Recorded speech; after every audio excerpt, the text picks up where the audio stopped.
Well, it started with 43 teams 4 days ago. Now it's down to the final 4. Time to hand out some medals as we welcome you back to Singapore, the Lion City. Coming at you from OCBC Square at the Singapore Sports Hub. Kyle Montgomery, a.k.a. the voice of 3x3. Angelo Zakarakis, a.k.a. the Czar, here with me as well. We will start with our bronze medal games. And then, of course, we'll finish with our men's and women's finals as we get ready to crown a champion of our 7th edition of the Asia Cup 2024. We took a breather. We had about an hour and a half rest. Now it's time to get down to the serious business, my friend. What are you thinking looking ahead to these matchups? Get up and get down. 911 is joking your town. Get up and get down. Get on with us now, because when it comes to medal rounds, you know the excitement is at the peak. Yes. What I'm looking forward right now is to see if everybody is going to give their very best effort. You cannot afford for any reason to look at excuses, to look at fatigue as being a legitimate reason why you would not put your best foot forward. I don't mind you not making shots. I don't mind you making mistakes, but can you give everything as you represent your country in a shot at a medal? And I think they will all make sure that they do just that. Yeah, you talk about fatigue, and when you look at the two men's finalists, Iran and Australia, both also played in the qualifying draw, so they got a lot of tread off of those tires. Yes. And so they are tired. So we'll see how they look once we get to that gold medal game. We're going to start with the ladies, though. Ladies say, hey. Fellas say, how. How. Ladies say, hey. They're first, all right? Australia and New Zealand will have a rematch in the gold medal game, but the bronze medal game will be between Chinese Taipei and Mongolia. The Mongolian women have not won a medal at the Asia Cup since 2013. Chinese Taipei, well, they've never medaled at this event, and yet here they are with their opportunity. You see both teams, star-studded squads, especially Mongolia, with Olympic pedigree on that team. They got quarterfinal wins, big quarterfinal wins, each of them. For Chinese Taipei, it was the Philippines, and for Mongolia, it was China. But they ran into some trouble in the semifinals, and that's why they find themselves right here, right now, unable to handle either New Zealand or Australia. Not a shock, but they still have an opportunity to get some medal, some precious medal, that is. This is the bronze medal game. I like this matchup, Kyle. I think it's going to be a pretty even battle, and it's all going to be about if Kulan and Indra can provide that outside scoring and the offensive boost that they've been lacking a little bit, obviously going against Australia for Mongolia. That was the juggernaut that did not give them any chance. They fought. They just came up empty-handed, obviously, but well, if you look at the semifinals, Chinese Taipei played New Zealand pretty tough. They ended up losing that game only by 1 point. That could have very easily been an upset. For Mongolia, however, I know Australia looked like a different beast right now. They only managed 6 points in a 15-point blowout. You wonder if that plays a factor in. You asked me before we got on the broadcast, you said, who you think is going to win this one? And I said, they're pretty evenly matched, I would say, but I think that Mongolia's experience, their toughness, and their ability to penetrate will give them an edge in this game. So I'm going to say, if I have a favorite, and let me just make sure I say this very clearly, I'm impartial. I don't cheer for any Of course. Okay, in my position, you don't do it, you can't do it. But I can also assess teams and their strengths and make a pick on who I think has the better chance to win. And I'm going to pick Mongolia. I think that they have the better chance to win, especially with Kulan and Olbatar, her leadership and her drive to lift this team to success. I'm going with the Mongolians. I respect that. I respect that pick. I have a feeling Chinese Taipei is going to shock the world today. And if Chen gets in her bag, we know Su's been playing the same way every single game, so you can count on her speed and willingness to attack the basket with a vengeance. But if Chen gets in her bag Mongolia is in trouble. Okay. I also told you I wouldn't be surprised if Chinese Taipei won. It wouldn't shock me at all. It would not be an upset. We will see what happens. Third place game from here in Singapore. The 7th edition of the Asia Cup. We are ready to hand out a medal. Nice pass, unselfish. Beautiful touch pass from Kulan to set up the opening score for Mongolia. Su will miss it long range. Aryan Setseg will clear it herself. Kulan sets the screen. Aryan Setseg in the paint. 6 to shoot. That one's deflected. That'll leave. Won't leave any time. Or 0.3 actually. Be 0.3 left on the clock for Mongolia to get a shot up. So it'll be a desperation heave as they will make one substitution. Serenkon Muksaikan will come in, and she will do the honors of heaving it up. Oh, wow, she almost hit that shot. And they get the offensive board, Kyle, so that's why you play every single play and try your best. Calm, cool, and collected she is as Mongolia scores the first 2 buckets of the game. Chen can't take it away with one stroke. Serenkon using the screen. She can shoot that. Taste the rainbow. There's some gold at the end of it. In this case, bronze, maybe. 4-zip. Kulan gets caught by Patrol. Fouling on the drive.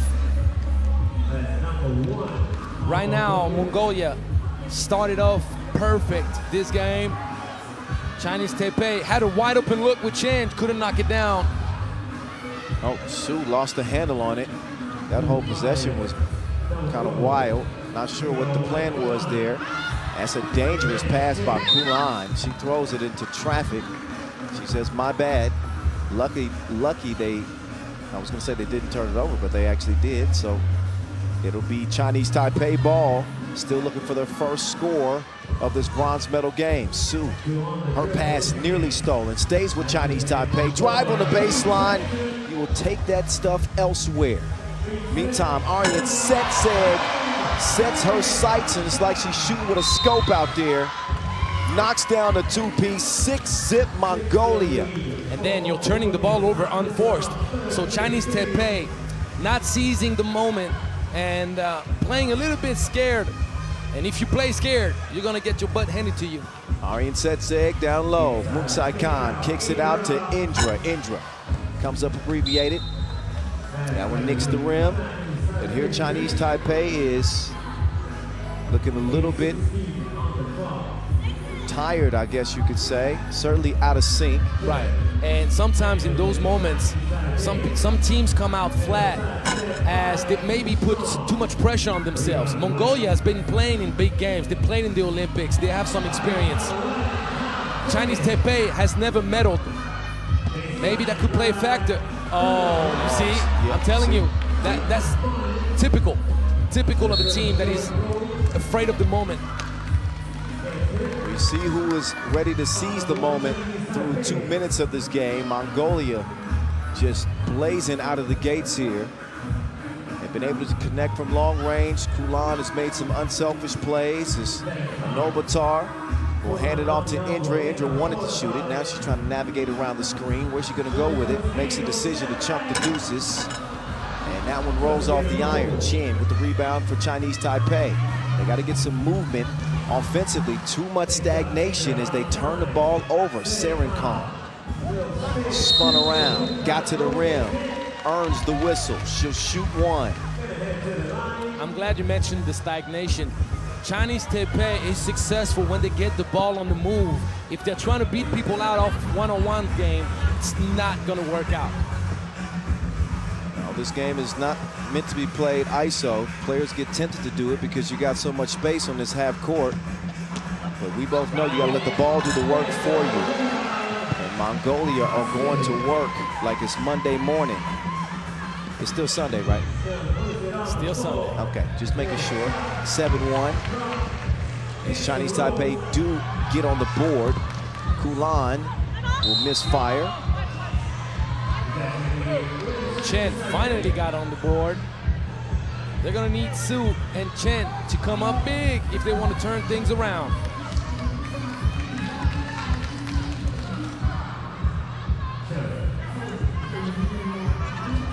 Good two-lady action. You can't go soft, though. Good Finish defense. strong. What's going on? See what happened was.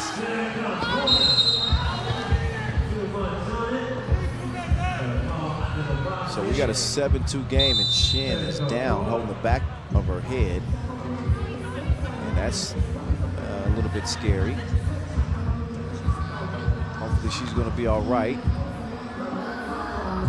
Both teams step aside. Time for a media timeout. I think a more important timeout if you're Chinese Taipei is they got to settle into this game.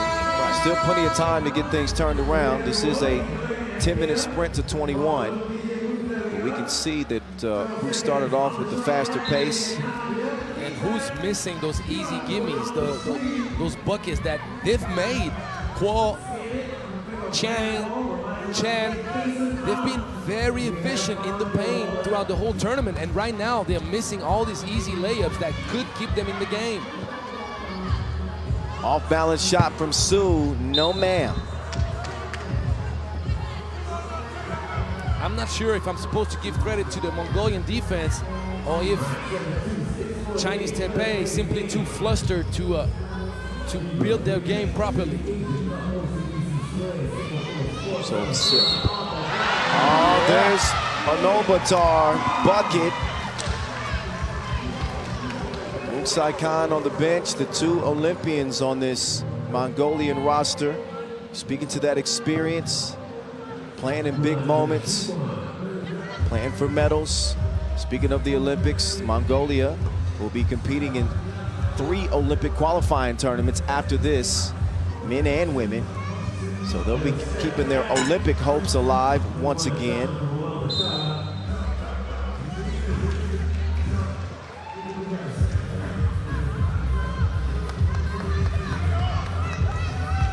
Eight to 2 as we get back to it. Third place game. Down to the post office. Goes Chinese Taipei off the front iron. No. Indra. ISO game. Uh-oh, watch your ankles. Watch them ankles. Oh. She took her to school. Forgot to give her a lunch bag. 9-2, you like that. Oh, inside score, Kuo. Three-lady action.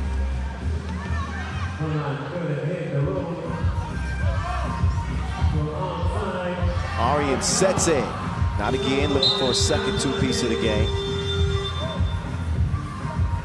5:55 left.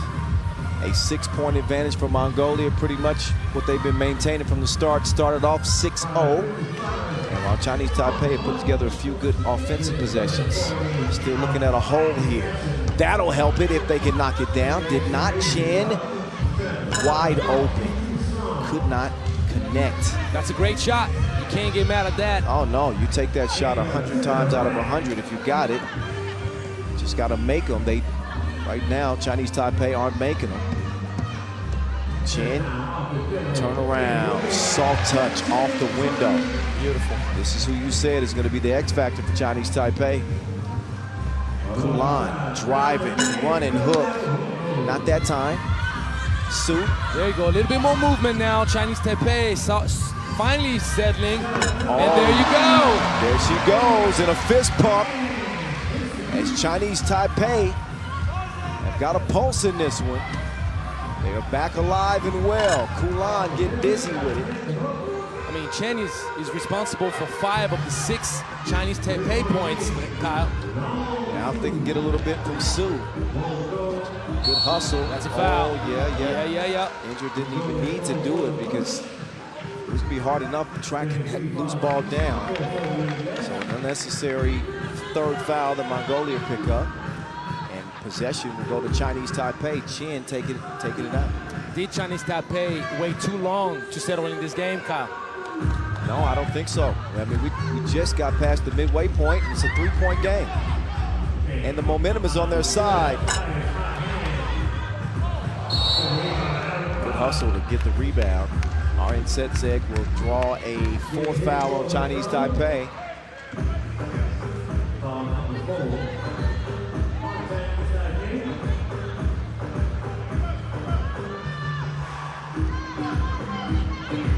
That Hand it off to Indra. Indra, H2O, Wada.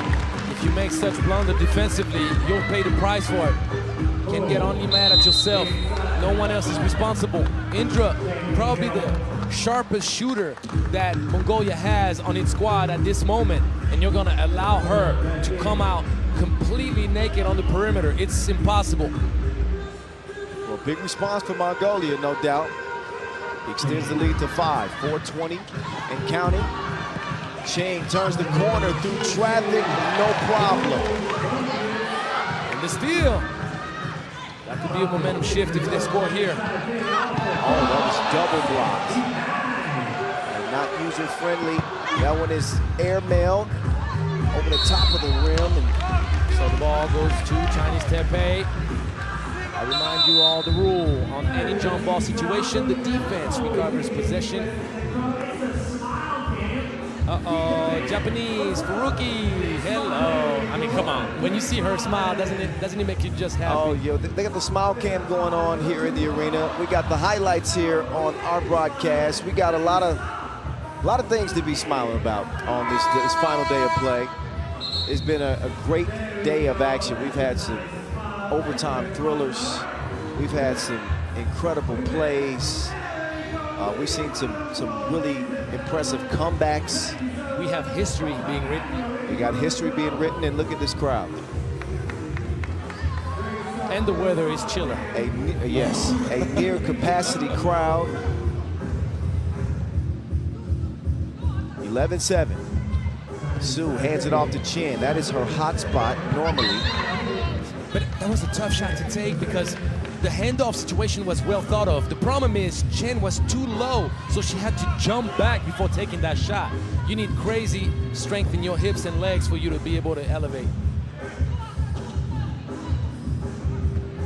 There you go. To Kuo. Now Chinese Taipei is starting to get into the system, running their actions a little bit better. And Mongolia is starting to make some of those blunders, although Aryan Setseg makes good there. That once 6-point lead is down to 4. Chinese Taipei trying to chip away at it, one possession at a time. Nothing happening there. Loose ball, somebody's got to come away with it. It's Chinese Taipei. Kuo from 7 feet out, not a problem. Straight off the window, up and in. Kulan. Good hands. That's deflected. Kulan forces it up, draws the whistle.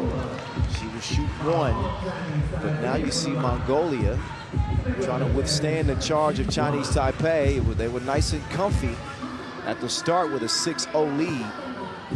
Since then, it's been a 9-6 Chinese Taipei run. Problem is, if you wait too long to get going, then you get in trouble quick.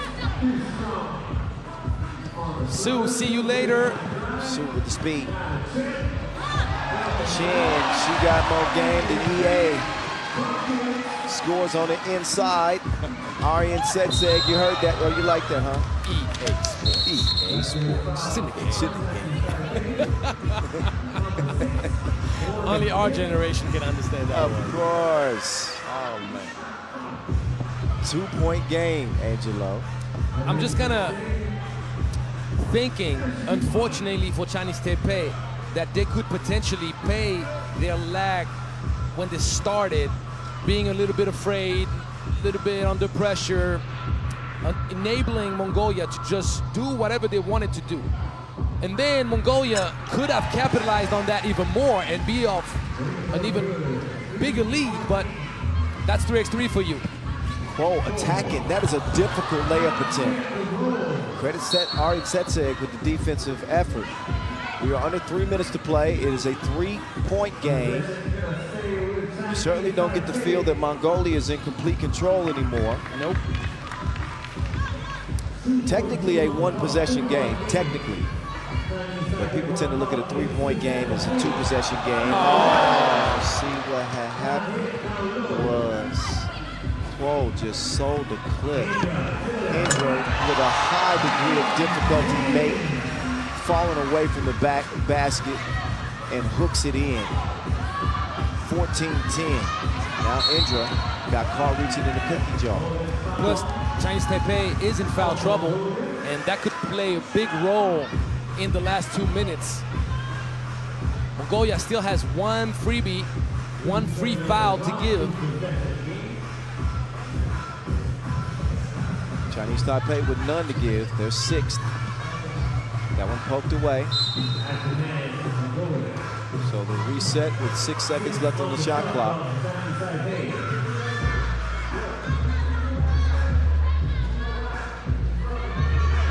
Whoa. Wants to make up for that last layup miss. No. She got all stuffed up. Arian Setseg driving with reckless abandon. Gotta go stronger. So Arian Setseg, not sure why she reaches in. Too, how do you say? Overzealous. Yeah. No need. Just got caught up in the intensity of the game and picks up a needless foul on Mongolia. And now the next defensive foul on either one of these teams. Free throws will be coming. Chin over to Su. Can Su finally get one to go? Too much protein on that one. Chin. That one too strong as well. Indra. Hers off the mark. Su. Unfazed. Lets it fly again. Both teams shooting but missing like a ghost town. 15-10. Make that 16-10. Mongolia's lead back out to 6, the largest of the game. Now Chinese Taipei looking at a deficit that they may not have the time to climb out of this time unless they start hitting crazy shots. That won't be one of them. 60 seconds left in our bronze medal game. Missed dribble by Kulan. Kicked over to Kuo. Kuo lets the 2 go. Nah. You just gotta hold on to it, Kyle. You don't even have to shoot it. Eat the time up as much as possible. Throw up a prayer. Let the clock die out. Indra, nope. With the 2 Olympians, and Mukhtar Khan and Novatar on the floor in the last 35 seconds. I expect Mongolia to make the smart plays, utilize the clock, and secure this win. Kulan, she will miss fire, but only 18 seconds remain. A 2 would make it more interesting. Mongolia with the bronze, Kyle. That is it. 9 seconds left. It's not officially official until the horn sounds, and it's coming in 3, 2, 1. Mongolia have earned bronze at the 7th edition of the Asia Cup. Their first medal at this event since 2013. Congratulations to Team Mongolia, who will be on the podium after defeating Chinese Taipei in a dominant game. They started off with a 6-0 lead. They ended up winning 17-10. A commanding effort from the Mongolians. We'll see them again in the Olympic qualifying tournaments. This is our Olympic year. Headed to Paris in July. Right now, they're getting ready to head to the podium. So an emotional Kulan Obatar is standing by with Angelo Zagarakis. Let's hear what she has to say after an emotional win for the Mongolians.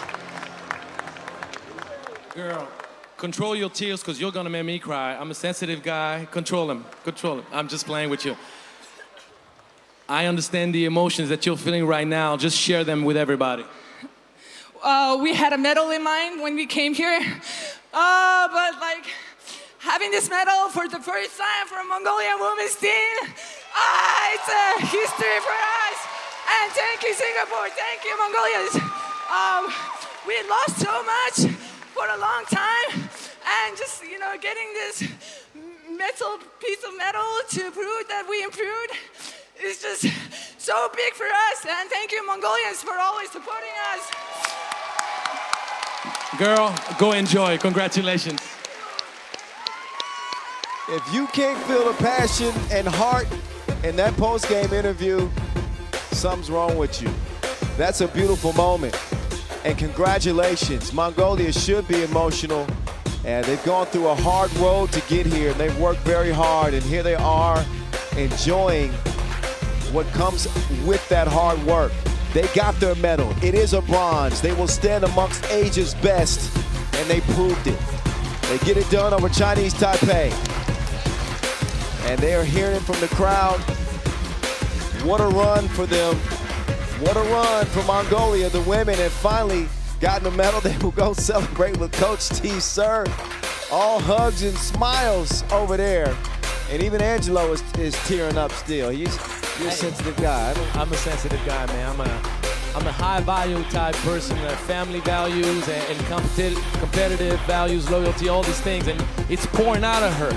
Like thanking the coaching staff, the federation, her teammates, everybody involved, and all the hard work for someone that went through it at some point in my playing career. When I see this pouring out in other people, I understand so much what she's feeling at this moment. Such a beautiful moment. Such a beautiful moment for Mongolia. A 3x3 crazy nation, crazy in a good way. They've embraced the game. They put the effort in. These players are working so hard to continue to get better, and a bronze medal feels like a gold. Yes. I mean, that was quite the moment, one that we won't soon forget. Congratulations to them. Of course, the Mongolian men have had big success as the defending gold medal winners. They will now compete for the men's bronze medal with New Zealand. So can Mongolia make it a double bronze? That would be huge and unexpected. Oh, that would be crazy, and you better believe that the Tall Blacks, they're not going to just give that up. They're proud too, and they like precious metal. Here are the two teams that you will see in our men's third place game. Well, Kyle, this is the actual summary of the tournament so far. Playing the semifinal, Mongolia changed or forgot, I'd say, their identity. They try to play the way Australia plays. That does not fit their character, that does not fit their talent. If they go back to playing the game they played all tournament long until the semifinal, they have a real shot at it. Now, New Zealand, they haven't found their groove. But you know what happens in 3x3, you can find your groove at any moment during the tournament. And if they kept the best for last, then Mongolia could be in trouble. Well, for Mongolia, it was a 21-11 loss to Australia. Iran ends up shocking New Zealand with a 10-point win in the semifinals. And that's how these two teams land here, playing for this bronze medal. Out come the Mongolians. You saw the New Zealand squad with Christopher McIntosh, Dominique Kelman-Poto, Nico McCullough, and Ty Wynyard. Now it's a non-Aryan bowl. Azbayar, Altkong Jarrell, Binyariad, Sendok Dorg, and Tamulin Chinggis. Man, you're better than I could have ever expected you to be, man. No blunder, so smooth. Hey. What's going on, Kyle? I don't even know the definition of blunder. What's wrong with you? Unless you put him in the blender. No. It's still work in progress. But that's okay. No, you got it. We're going to see who got it between the lines. That's what matters most. New Zealand, no strangers to success at the Asia Cup competition. As they were bronze medalists a year ago, silver medalists the year before that, silver medalists in 2017. They've been a perennial contender, without a doubt. Mongolia, defending champions. They've got 2 gold medals. One of the few countries who have been able to stop the Australians from taking gold. So they did it in 2017. They did it last year as well. So a chance for them to go back-to-back years with medals at this event. They are a young team. I mean, several of their players fresh out of high school, and even a non-Aryan bowl is 26. New Zealand showing off here in the warm-ups here. There's Aryan Bowl, averaging 6 points per game. He's got 17 highlights. He's picked it up here on the final day of play after a slow start in group play. And undefeated all the way up until the semifinal. So they will make their last arrangements and get ready to get to business.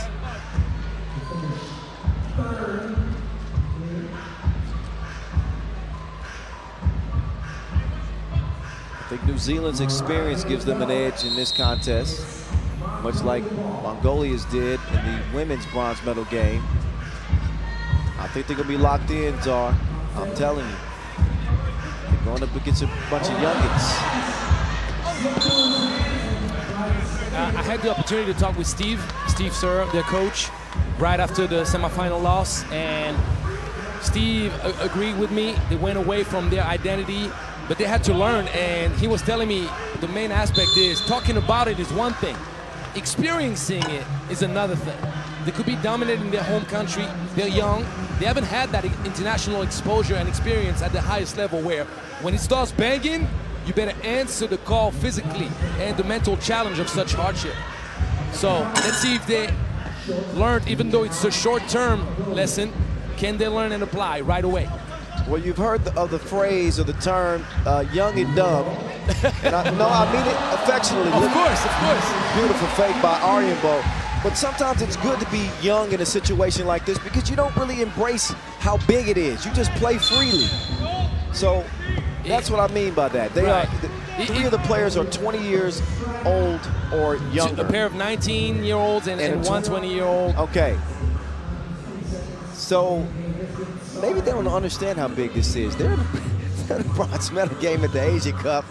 There are players who dream of this situation, but maybe that allows them to play more freely. Meantime, it's the archer on point like a harpoon.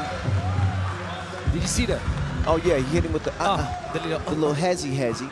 With the shoulder. The shoulder shimmy. That's a rhythm shot, Kyle. And when you got that going, the opponent is in trouble. Just scratching the surface of this third place game. And Mongolia lead it 3-zip out of the gates. Arianbo can't squeeze it. McCullough down to the Dom, the Dominator. That's what we're going to start calling him. I think that's the new nickname, well, the Dominator. I want a few more buckets for me to validate that. Okay, all right. Well, who validates the nicknames around here? You or me? 3-1. Well, don't they have to earn it? They do. Oh, McIntosh. Treating him like he works at Microsoft. Arianbo with the moves. May I have this dance? You gonna do it whether you want to or not. He had him doing a TikTok dance before splashing him from deep. 5-3 is where we stand. Baseline drive, McCullough. That was gonna be nice. He didn't finish it, but he's able to draw the foul and shoot a free throw. Remember what we just mentioned about the archer right before, when he took that rhythm shot with the shoulder going, the fake, hit it in his opponent's face. What happened then? Told you, rhythm shot means trouble. Very next opportunity, bada bing, bada boom, bada bang. He's propelling Mongolia to a 2-point lead early, which will give confidence to his team. Well, we talked about nicknames being earned too. There's a reason why I started calling him the Archer. Is because he was hitting the mark from long range. He's a sharp shooter. He's a bit streaky sometimes, and that's what we saw in pool play. But ever since then, he picked it up in the quarterfinals on. 0 for 18, correct? Yes. Pool play. He's a danger, especially when he's playing with confidence. I've seen this dude hit 6 and 7 twos in a game before. To Mullen, down low. Tough shot, nope. McIntosh is just as tough. Speaking of tough, Ty Wynyard. You can feel the breeze. Spin move from the big man. He's big and nimble. Arianbo, no sir. You got to try that elsewhere. Not against Ty Wynyard. 6'8", the wingspan of a pterodactyl. It's going to be hard to get a shot up over him. 5'4".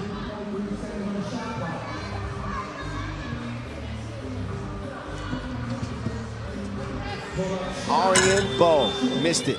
Azbayar, no problem. He cleans up the mess. Mongolia so far so good. Offensive foul called on New Zealand will give it back over to the Mongolian Warriors. Won't be able to defend their goal. Obviously playing here in the bronze medal game. But I think It's quite the accomplishment, only returning Arianbo from last year's gold medal team to be playing for a medal this year. And playing with 3 U21s. Right, playing with 3 U21s. Azbayer takes the feed. That's good eating. 7 for Mongolia. And count that. Ty Wynyard, I think. Ty Wynyard has seen enough. Kyle, what is Mongolia doing that they were not doing against Australia? Constructing their game through teamwork, collaborating, moving it around, screening, diving, reading the game. That's what they're all about. If you get away from who you are, then how do you want to win? Kelvin Poto caught pushing and shoving. I got to give a shout out to my Hungarian fan. Bondi, Reggie, Chila, Mama Tot, CC, hello. 7-5. Oh, it is the Archer on target like a red dot. Looking like Steve Sir out there. It is 9-5. Arianbo with 2 twos so far in this game. 3 twos. So he's counted up. He's in his rhythm, without a doubt, and that's what Mongolia would need in a game like this that I think could give them the edge. Like, I thought New Zealand would come out with more intensity. I thought they'd play a sharper game. Yeah. But I also think they may have underestimated Mongolia in that Arianbo truly is a rising star. He can wreck the game for you if you don't get a hand up on him. And these young dudes are capable. They're strong, they're long, they can get to the rim, and they'll defend you tough when you're still able to score because he's just a monster. But 9-6, and the Mongolians don't look like they're ready to let up. That's a foul on the floor. That's number 3 on New Zealand. The key going on forward, Kyle, Mongolia needs to keep moving that rock, sharing the wealth, do what they can and know how to do. New Zealand, they've drawn 5 fouls against Mongolia. They're physical. They need to keep playing this game, just get defensive stops, and then they can work themselves back in this game 1 possession at a time. They don't need to rush it. 6 minutes 24 is huge. Draw fouls, get to the line, and put pressure on the defense for Mongolia. We'll see if they employ the strategy. The Tsar just gave them the blueprint. 6:24 and counting. Mongolia ball. Moving screen for sure. Yes, sir. You can't put both hands on your opponent and push him like that to prevent him from going back up. He's trying to close out. So, Mongolia now cannot afford to foul any longer. The last free foul they could give, they wasted it on an offensive foul, Kyle. So now, Wynyard knowing that, Poto, smart, to the cup. The dominator getting to it for New Zealand. 14th foul against New Zealand. That was going McIntosh. He'll substitute out. Nico McCullough is in. In case you're just joining us, where you been? We'll give you a tardy slip. No, thank you. We appreciate you. Kyle Montgomery, a.k.a. The Voice. Angelo Zakarakis, a.k.a. The Czar. We're calling the 3rd place game in the men's competition. This one is on Wynyard. First-person shooter, a non-Arianbo. Somebody tell Drake and J. Cole, make room. Arianbo taking room for himself. Quick step on the baseline, bucket. 12-8 Mongolia, and it is the Archer just killing them from outside. It's 10 points. 10 points out of 12 for the Archer. Oh my goodness. But Kyle, how can New Zealand afford to give a wide open look to somebody who's been tearing them up from long range? Just a simple screen when you're being way too low on the cover. So now, you gotta give props to the kid. He's killing you. I told you about Arianbo. he can single-handedly wreck a game. There's a few players that can do it. We've seen Blanchfield doing it for the Australians. He can sink your ship. He can sink your ship. He's getting a rest at the moment, letting the young guns get the experience, and they're still making things difficult on the tall blacks. That is the 5th foul on New Zealand. Can Arjen Ball in this position launch another torpedo, and New Zealand would be trailing by 6, almost at the halfway point. 16 foul, last free foul that they could afford to make. So now both teams in trouble. Truly impressed with Mongolia's heart and competitiveness. Here comes Arjen Ball, the archer, saying, give me some space. Arjen Ball, ISO, step back. Arjen Ball, he is fouled. Surely is. Not much you can do. You knew he was looking for that 2-piece. Now he's going to get to the hard way, or at least attempt to the hard way from the free throw line. You know what I love about this kid? He's not just a shooter. He's building his game to be a real triple threat guy. He can use the pick and roll. He's making good read of the pick and roll. He can play a little bit of isolation if he has a mismatch against a big guy. And we saw him right after. If you want to close him up too tight, he'll attack that baseline with the dribble and finish at the cup. Don't forget, the kid is 196. He's a solid 6'5", leaning towards 6'6". He's not small. No. Well, he's not that muscular, right? He's kind of wiry. Yes. But he's got good height. And now he's got to try to battle Kelvin Poto. Wynyard. That's a big man. It might be good to get out of the way. He makes it count for New Zealand. Arjen Ball with a heat check that time. Oh, to Mullen. It should be white ball. It should be white ball. Are you sure? I think he had his feet outside. He had his feet outside before getting his hands on the ball, but I think that Edmund Ho could not see that. Ooh, I disagree with you. I agree with official Edmund Ho. I thought that was thrown off of McIntosh. No, it was. It was thrown off of him. I'm saying that he had the ball in his hands, throwing it off as he was out of bounds. 14-9, misfire. Kelvin Poto.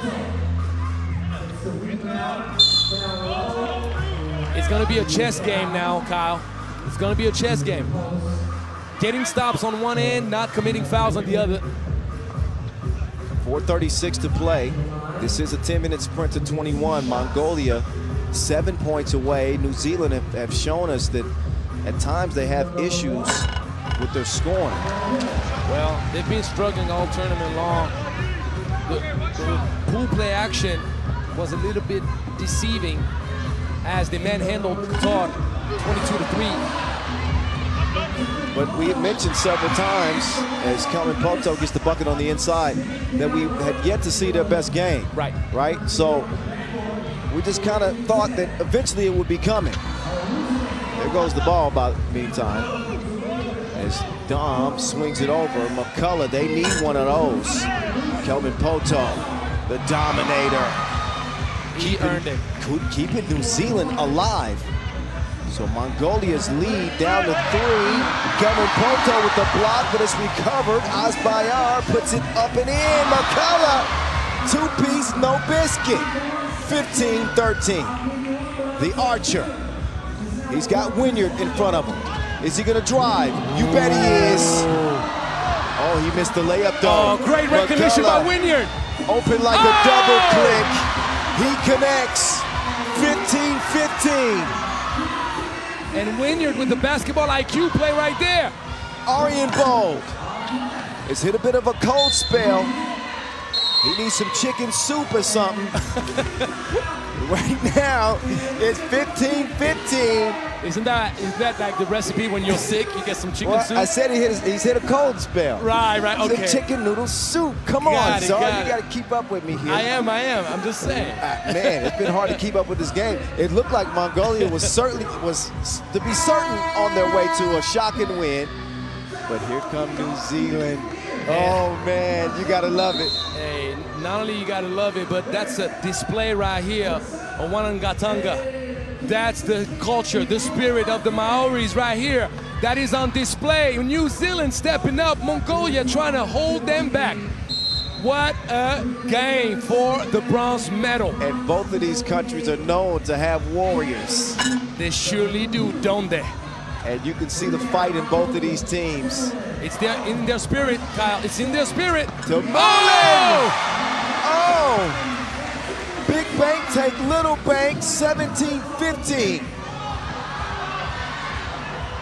Well, it's going to be given back to New Zealand if they consider that he had control of the ball, or it's going to be Mongolia.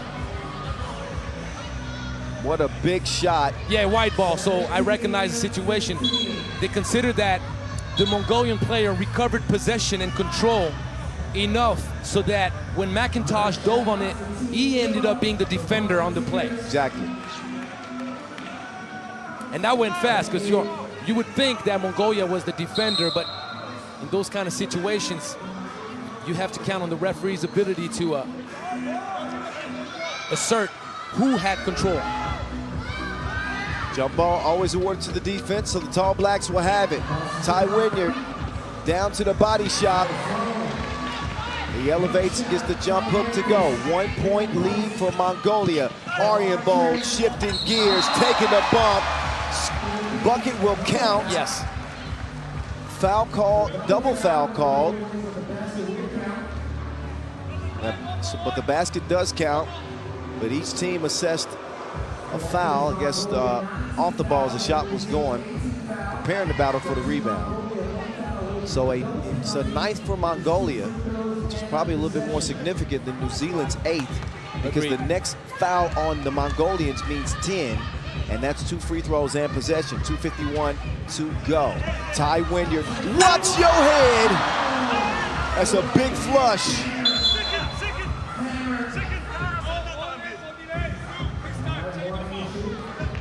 And Wynyard being a little bit too intense for Edmund Ho's taste, gets warned for behavior. He wanted a delay of game warning against Mongolia that he's not gonna get. I know what we're gonna get, a thrilling finish. Here's Arianbold. Arianbold with the step back. Arianbold pull up, missed it long. Tamalin. It's not the first time Wynyard gets caught not boxing out. Well, they're younger and they're a little bit quicker, and you can see that on display on that possession. Azbayar puts Mongolia up, 19-17. Pocket pass to Wynyard. He's destroying property out here. Mongolia can finish it with a long-range dagger right here, right now, Fat Boy Slim style. Look at Wynyard testing the durability of Skelda Sports. I'd say they got a reliable product with a man like that hanging on the rim. He's been doing his best to destroy it. As we see how the score has gotten to where it's at, it's been a roller coaster ride of a game. Mongolia had seized control early thanks to the sharpshooting of Arianbold. It looked like they had it in the bag. New Zealand storms back, then Mongolia makes some plays, and here we are. 19-18, 2 minutes to go. Expect some screen, rescreen action to try to free up the archer. Ooh! A 2 would win it for Mongolia. The runner, no. Mongolia cannot afford to foul by any means necessary. Kelvin Poto. Oh! No! The blunder! Oh no, what had happened? He missed it. Arianbold going for the dub. Oh, just left it short. That one nearly thrown away. Arianbold will have another chance. Arianbold driving, spinning. Ooh. White foul.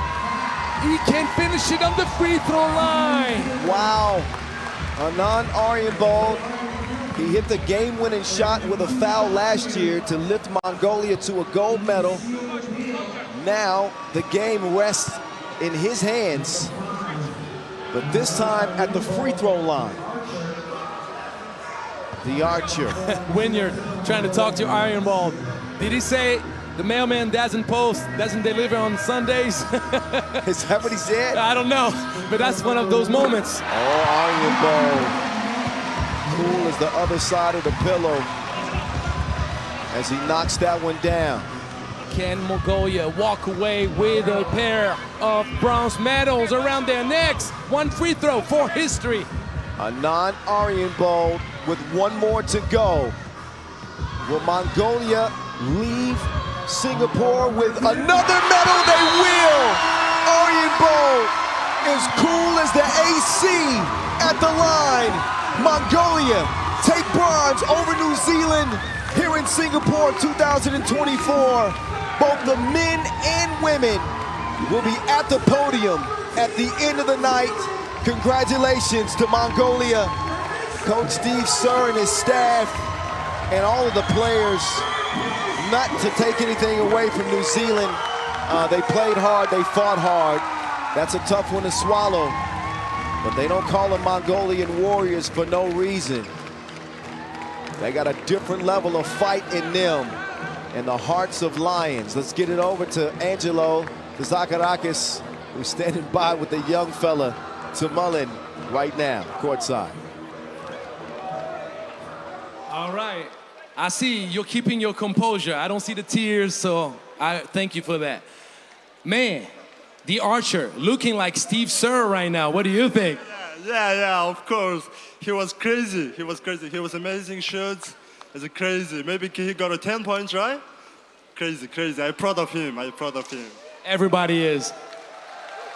Tell us, Kulan told us that when she came to the tournament, she had medal in her mind. Was it the same thing for you guys? Yeah, we are same. We just want to take this medal. So it's our first Asia Cup. And we are first time in Singapore. We got bronze. Yeah, we're so happy. Congratulations, man. You can savor this moment. Good job.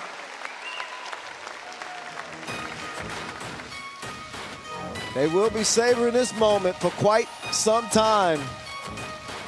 Bronze medal for the Mongolian women and the Mongolian men. For the men, this was a contest where they weren't considered to be the favorites, but they forgot about a young dude named Anand Aryanbo, AKA the Archer. You don't get a nickname like that without being a straight shooter. He poured in 10 points, make that 12 actually, because there's 2 at the free throw line to end. 12 points. He went on an absolute tear. Knocking down twos, driving to the cup, really elevating his team and lifting them to victory. Now all we have left is our gold medal games. Enjoy the highlights. Allow us to get set up for the gold medal game and the women's competition first. But we got some unfinished business. The most precious of medals still at stake here in Singapore. Stick and stay. Do not go away.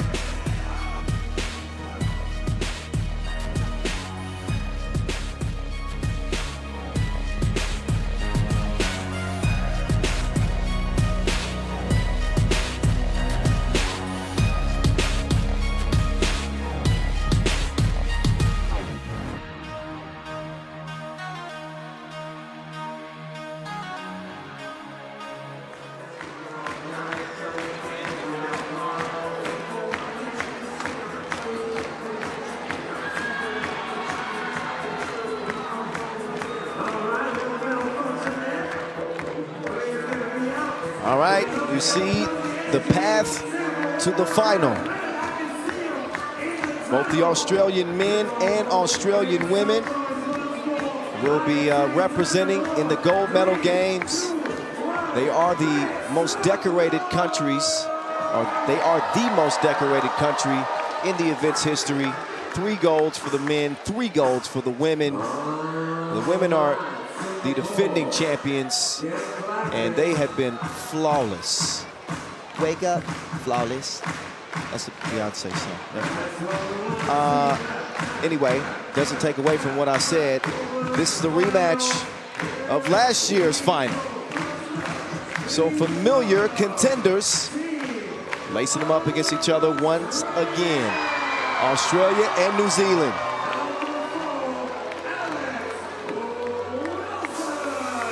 Fans are locked in, anxious to see who earns gold here in 2024. Alex Wilson, on the final day of play, she's taken her game up a notch and has been leading the team in scoring on day 5. She's joined by Annalie Maley, Lauren Mansfield, and last year's MVP. It is Marina, the Black Widow. We'll see if that nickname sticks. Wilson said she was gonna come out with the Grinch edition. She changed her mind. Wants to be pure as white. She played us. She played us. She played us, man. She played us. Why'd she do us like that?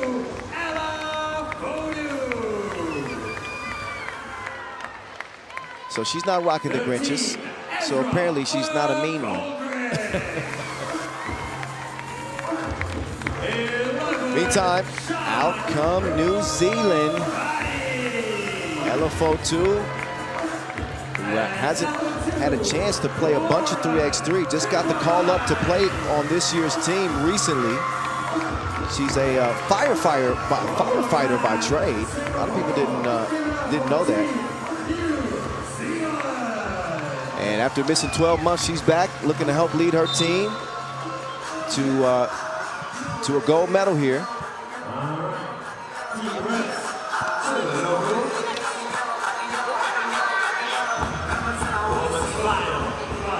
So Whittle leads the scoring for the Aussies, by the way, with 26 points. I guess it's been a relatively quiet 26. Yeah, very quiet. But Wilson with 22. She came out of pool play with just 9 points.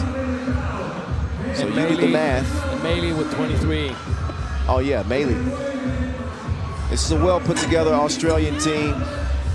Don't count New Zealand out. I know they haven't had their best showing yet, but if they can put it all together, especially with a talent like Sean Pupuke Robati, who's averaging 5.3 points per game, solid player value as well. This could potentially be a game that might shock you when the final horn sounds, but I think it's all predicated on if New Zealand can put together their best game.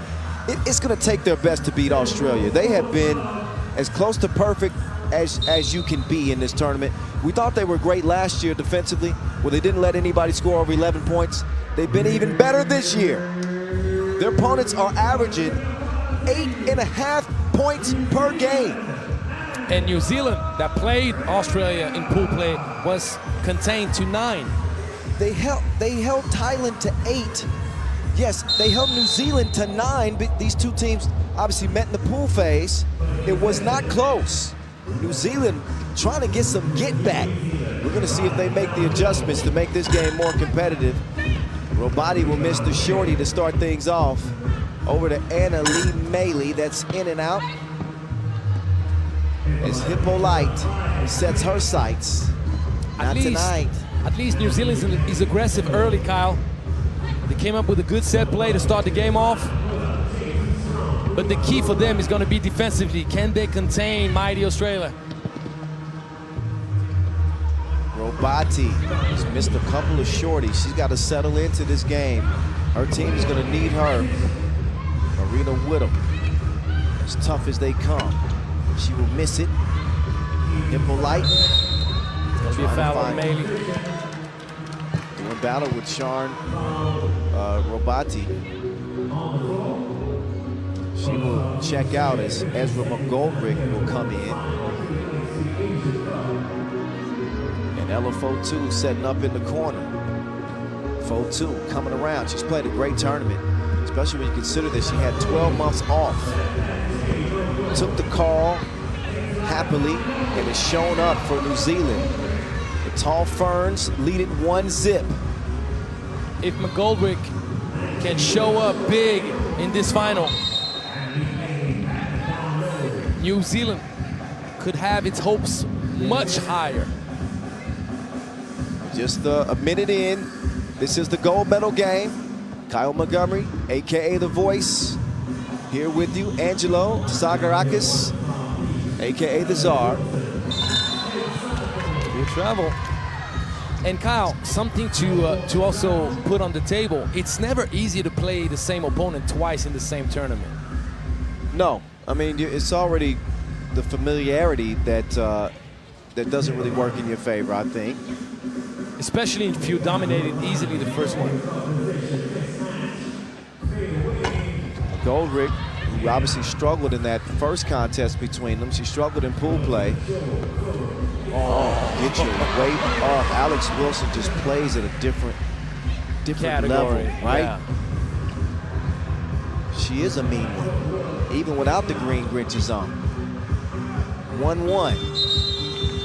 And too late in the shot clock as they get the horn. But at least Australia is being slowed down early in this game. They usually start off like gangbangers. And right now it's a 1-1 game after 2 minutes. They are the Gangaroos. And they feel like Singapore is their territory as well. Second foul on New Zealand.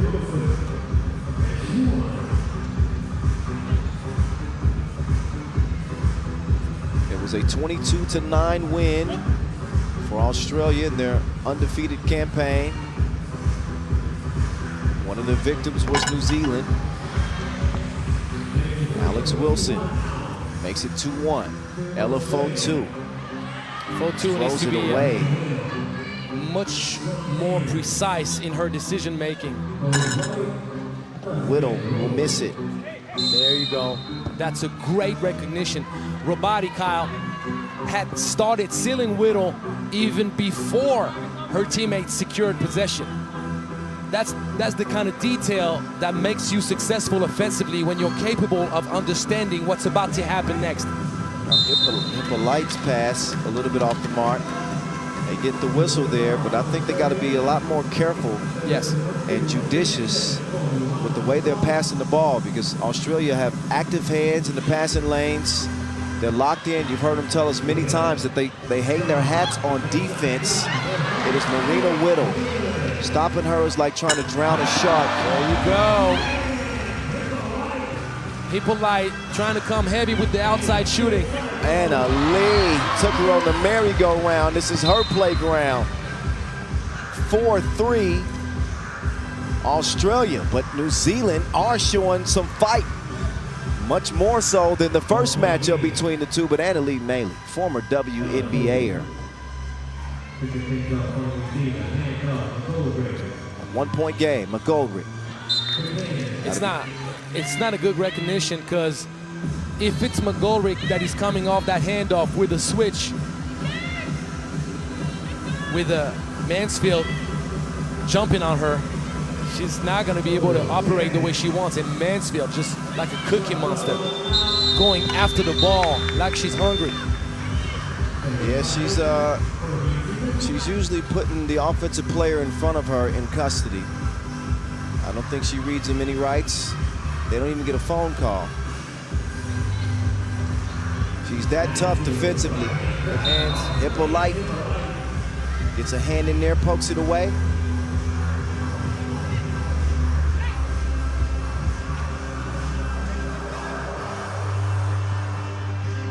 Whittle and Annalie Maley start the possession for the Gangaroos. Whittle's down, now she's back up. Annalie Maley kicks it out to Wilson. Wilson, stroke wasn't stroking that time. Hippolyte, no, she would miss the mark. Wilson will clear it herself.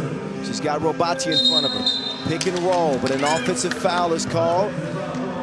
Moving on the screen, apparently. And it's time for immediate timeout. 6:41 left in our gold medal game.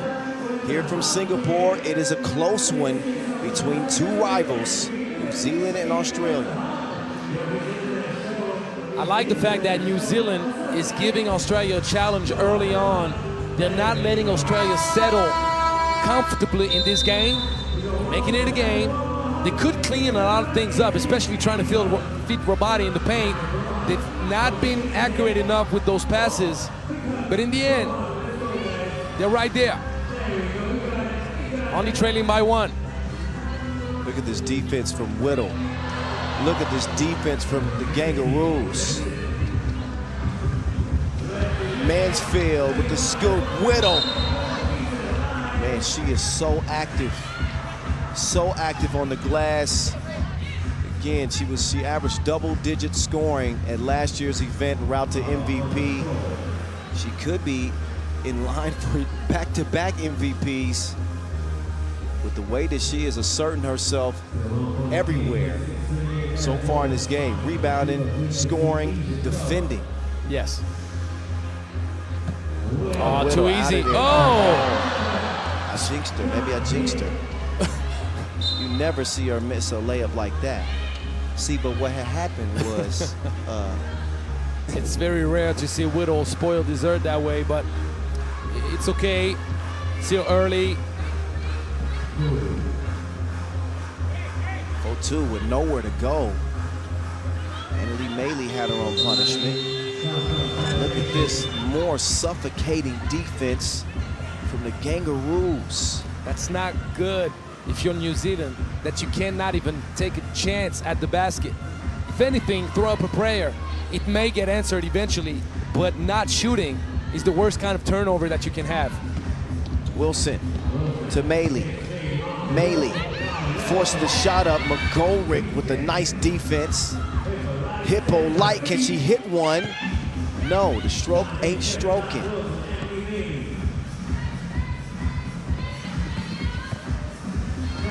Annalie Maley up off the glass, was waiting for some offense. It had been missing. Good idea, but poor execution from Fotu. Wilson, nope. Oh. Maley's gonna hit the deck. She's showing some of that intensity and passion. How about that? 5 team fouls against Australia. Could New Zealand work their way back into this game with the free throws, kind of like what the boys did? Ooh. Whoa, whoa, whoa. So Robati just made the move. Alex Wilson was on the receiving end of it. Ooh. That was a shoulder, it looked like. Well, not intentional, but You did mention that she was Steven Adams' niece. yes. You did mention it. Annalie Maley. It's a misfire. Loose ball goes to Hippolyte. Hippolyte from 18 feet. Nope. Whittle comes away with the rebound. Hippolyte has a lot of shots. She needs to knock a few down. Whittle while you work. Na, na, na, na, na, na, na, na. I Get gotta your weight bring it up, back. though. Oh! Whittle is working. And so is Wilson.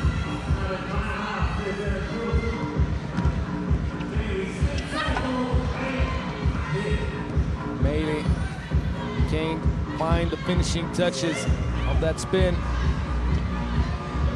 Robati off the back iron. Wilson to Whittle. Whittle short on the shot.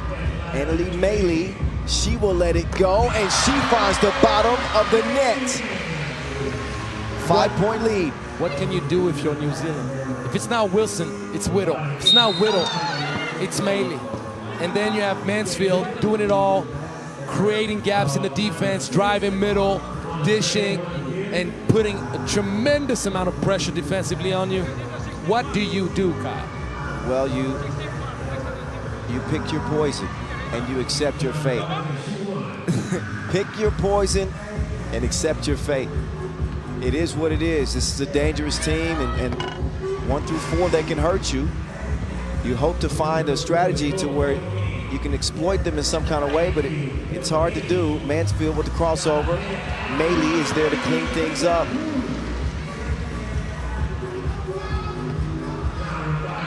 Robati turns around. She finally gets one to go. Right in the center of the paint. Yes. And a 2-possession game. Certainly not a blowout, or certainly not looking like one in this one. As Mansfield connects on the midi. We are now past the 4-minute mark and time for a media timeout. So Whittle bleeding a little bit. Maybe she got cut on the forehead area. Yeah, I wouldn't have saw where it happened. Yeah, I remember the moment that she kind of touched her head when she went to go screen. Maybe asked for the pick and roll. She went up. She was kind of touching the side of her head. And it had to have happened right before that. Probably just a scratch on the skull. But you know those thin layers of skin over there, they bleed real easy. Well, she's in the game. I don't see any blood at the moment. Nothing. Robati travels meantime. I don't know if you say cauterize. Is that how you say it? You cauterize the cut quick to stop the bleeding? That sounds like a medical term to me. I don't know nothing about that. Would I teach you an English term right now? All I know is bars. Yes, you do. And you eat them also. I got more bars than Willy Wonka. Never mind. I'll save that one. I should have thought about it before I did. Willy Wonka with the chocolate. Don't worry, I know what you're talking about. 11-5. Australia. Great long pass. Got to finish strong now. Robati. Mei Lee saw she defended a lot more intelligently that time. She didn't want to pick up the seventh foul, but she does throw it away. 3:19 to go in our gold medal game. 7th edition of the Asia Cup. Australia have already earned 3 golds.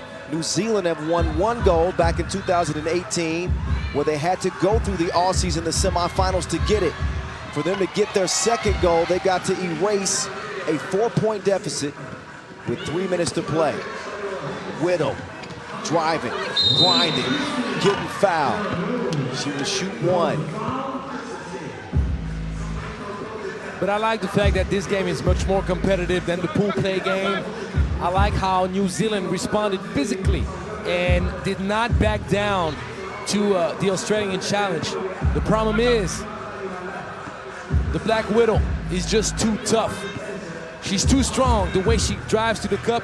And when you're thinking about the Olympic qualifiers coming up, Team Australia can fare well in many kind of ways.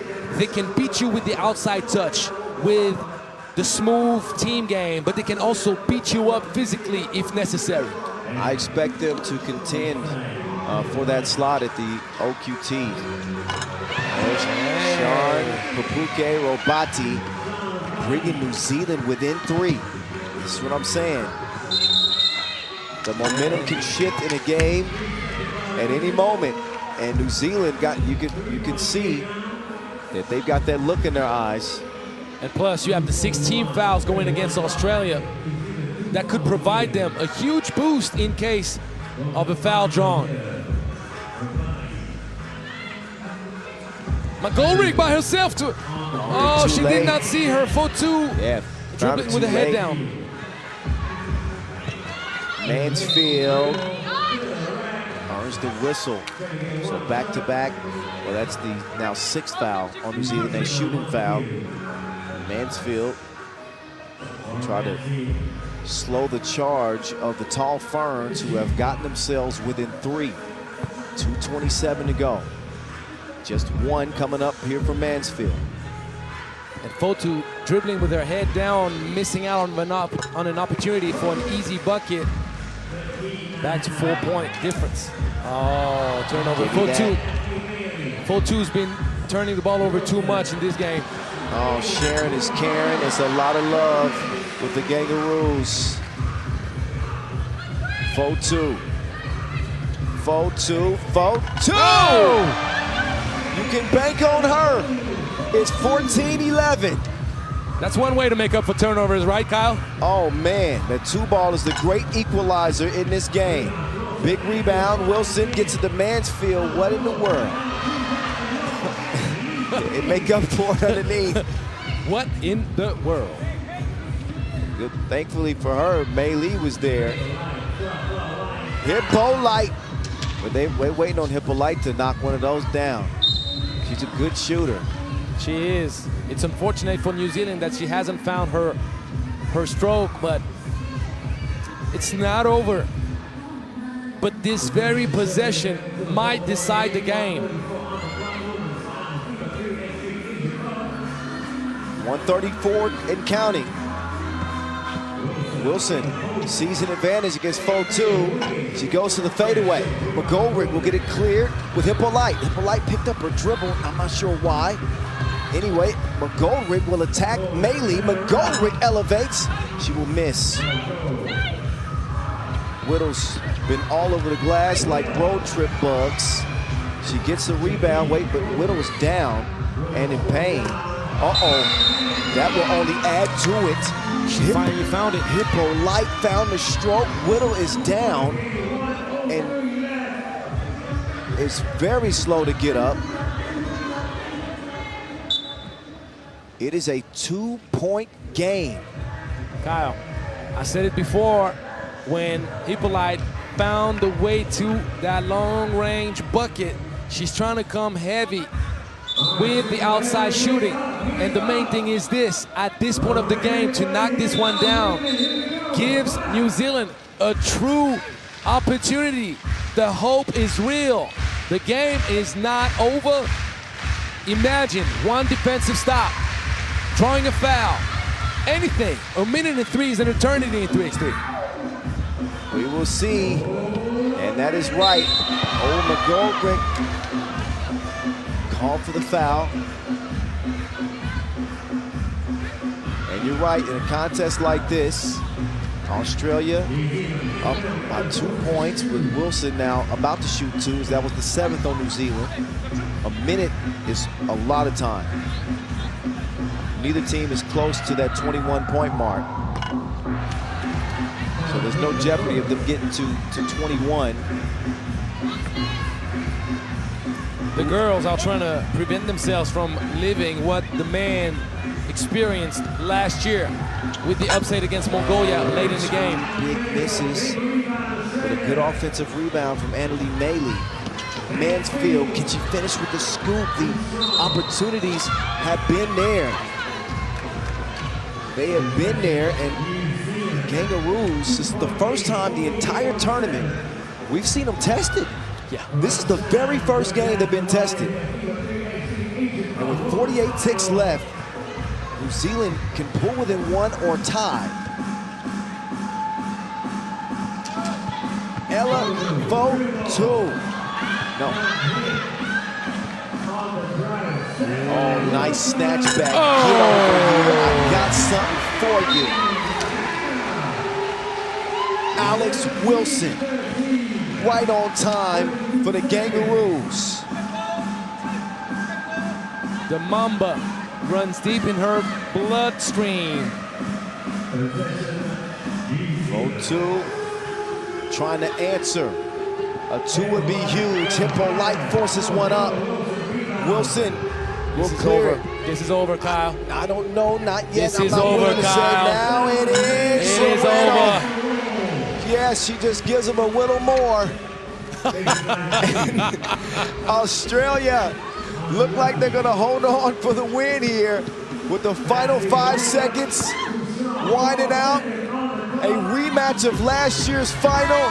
Different year, same result. Kangaroos, throw your sets up. Gold medal winners in back-to-back years. New Zealand will take silver, the 4th all-time gold medal for the Australian women. They are setting the bar. Forget about that, they are raising the bar.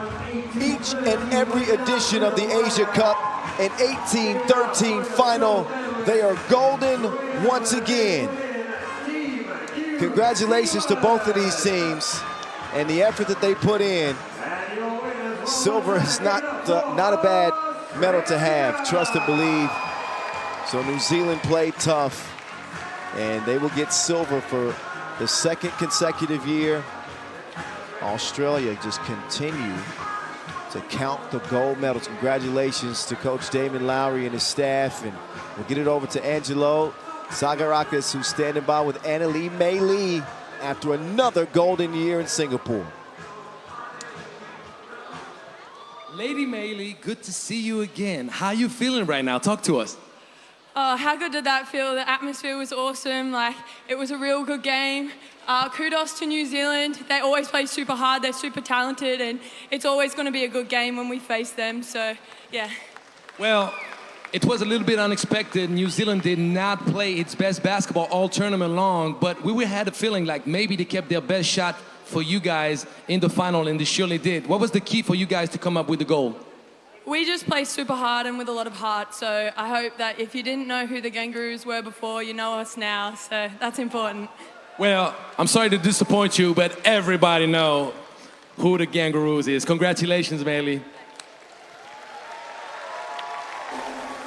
That is for show. All they do is win, win, win, no matter what. 2024, 2023, back-to-back. An incredible run, flawless victory for the Australian women.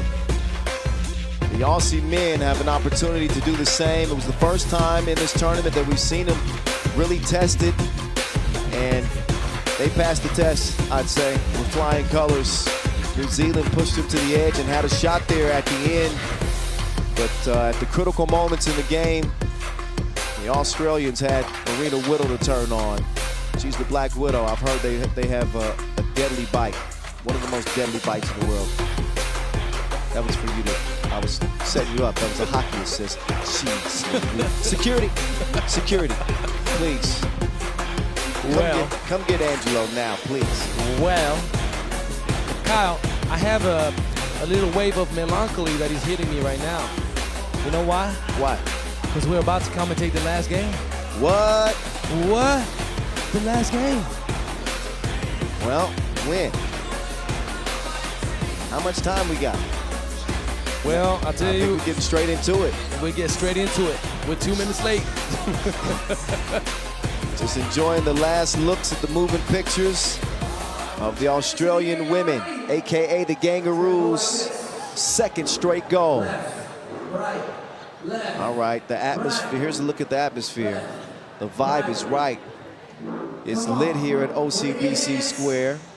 Get your cell phones out at home. Go ahead, participate. You can hear Noah Lazarus on the mic, doing a great job. He and DJ Laz. Here we go. We got one more to go. There's the road to the final for Australia and Iran. Iran trying to win their first ever medal at this event. They will do that. But will that first medal be gold? That's the question at hand. That's a great question. I'll tell you what, if there's one team in this tournament that is potentially able to shock Asia and steal this gold medal away from Australia, it might just be the team of destiny, Kyle. It might just be Iran. Well, you've been calling them the team of destiny. We both have said that they are the dark horse since the qualifying draw. Since the very minute they stepped here. Both of these teams have had to play a couple of qualifying draw games. They played almost every day of the event. Hardly any rest, and yet and still, they stand tall. They're here playing for gold. That in itself deserves applause. Whether you win gold or silver, both are great accomplishments. Yeah. It's going to be fun to watch. They've played the best brand of basketball all tournament long. Australia's been impressive. Iran forgot a little bit, or I guess was challenged by Japan in the quarterfinal. But at the end of the day, they took care of business. They came up with the big shot. And keep an eye out on number 17, Martin Agajampur. He has a rocket launcher, and he is on his money game. He's confident, and just like the archer, he can bring the pain at any moment. But don't think that by any means he's the only one to provide a boost. They got amazing guard play from their dynamic duo, Ihsan Dalil Zahan and Majid Rahimian. And then on the inside, Mohammad Hadi Rahimi just going to work. Probably the most athletic big man in this competition, Kyle. Wouldn't you agree? I would say. And the big man's got the touch. He's got the confidence. When you think about their journey to get to the final, going to overtime with Japan, that's going to be the signature game that you think about for Iran. before this final, of course. They go to OT. Agajanpour hit the 2 big shots to pull that game out, and then a 10-point win over New Zealand in the semifinals. It has been a hell of a story, a hell of a run for Iran to this point. Can they take down the top dogs, the favorites, the most decorated team in the men's competition? That is Team Australia with 3 gold medals to the country's name at the Asia Cup. Out they come right now. James Alexander O'Donnell, Joshua Samuel Davey, they call him Davo, Todd Blanchfield, and William Hickey. It all comes down to this. We appreciate you guys and gals for watching all of the action out here at the Asia Cup. This will be the cherry on top of what has been an unbelievable competition. Here are our 2 officials doing the honors in the final here, Gain Kim and Shirong Shi. Iran and Australia. Iran in unfamiliar territory, as they've not only never made it to a gold medal game, they've never medaled at the Asia Cup. Australia, I mentioned earlier that they've got 3 already. This is now the 6th Asia Cup that Iran has participated in, so it's not for lack of competing. Lack of attempts. And I actually need to make a correction there. This is the first time they're playing for gold, but they didn't win a bronze back in 2013. A bronze medal at the Asia Championship back in 2013. But since then, they haven't really gotten close to the podium. Well, so it's been so long, we almost forgot. Yes. So first opportunity for gold, for certain it'll be their first silver if they don't win this one. But you say it's the team of destiny, so. Well, the destiny is already that they haven't medaled for 10 years and they escaped a thriller against Japan. Oh, so now you backing out of. I'm not backing out. I'm gonna make sure I tell him. I said. What happened was. See what had happened. See what had happened was. No, but I mean, either winner here, either team deserve gold.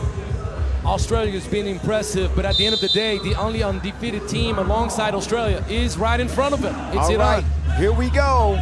It's the gold medal game 2024 from here in Singapore. All baseline drive to start things off. Rahimian. Blanchfield trying to respond. He's fouled on the shot. He'll shoot 1. Blanchfield coming off an absolute, just torturous semifinal. Yes, I made that word up. I felt like that performance deserved a unique word. Torturous performance. 11 points. It's English. It's a real word. Oh, well. So you're good. I guess my vocabulary is more expansive than I thought. Thank you. Anyway, 11 points for Blanchfield in that semifinal win over Mongolia. Just one of the best shooting displays that you'll see. He's been incredible all tournament long for them. The leading scorer, the only returning member of last year's squad. They finished with a silver medal. So a 1-1 contest. Flotation device activated. And Hickey got his cookies stolen. Iran, you can tell they are feeling it out of the gates here. Hickey, ISO, he's been unguardable in ISO so far, and even after the whistle, they defend him to the rim.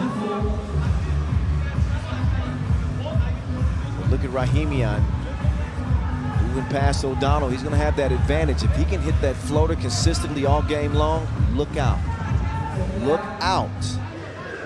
I mentioned the guard play, Kyle. Oh, right here as well. Lay something. He got laid and he got played. It's 2-2.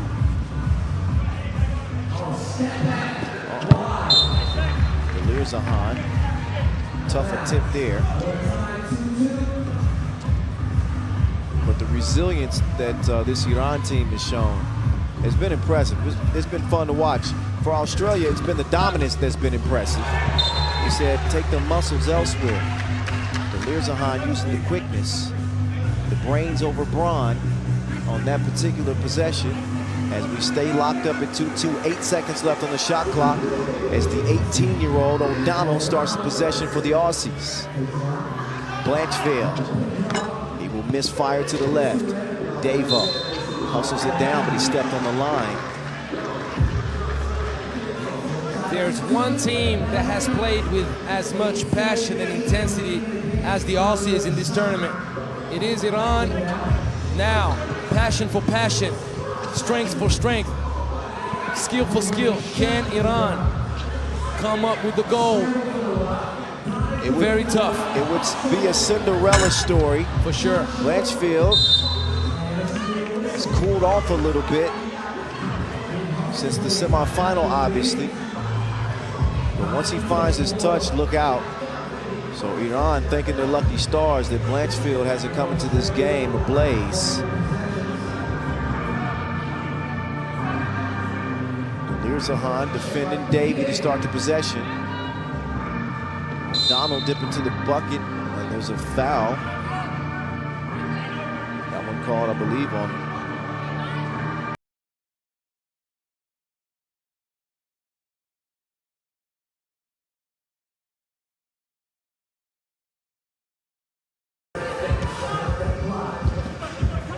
Good job keeping O'Donnell outside the paint.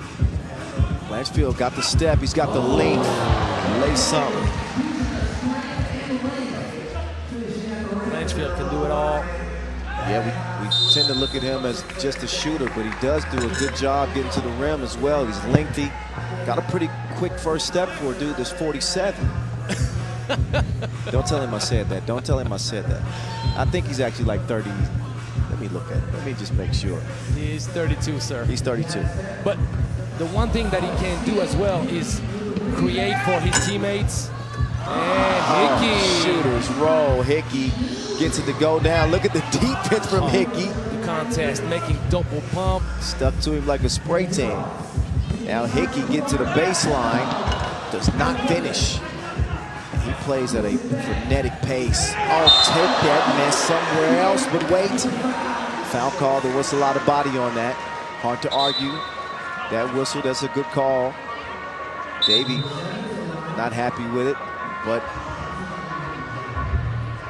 5-2 is where it stands, and official Simpos get the players in line.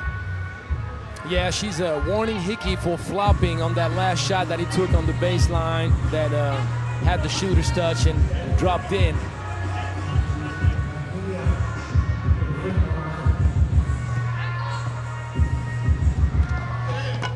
Rahimian misses the free throw, does track down the loose ball. Now he's making his move past O'Donnell, no choice for the big fella. Tough matchup for the big man to stay in front. See, in that type of a matchup, he's got to just give him some cushion to prevent being beat on the drive. Right.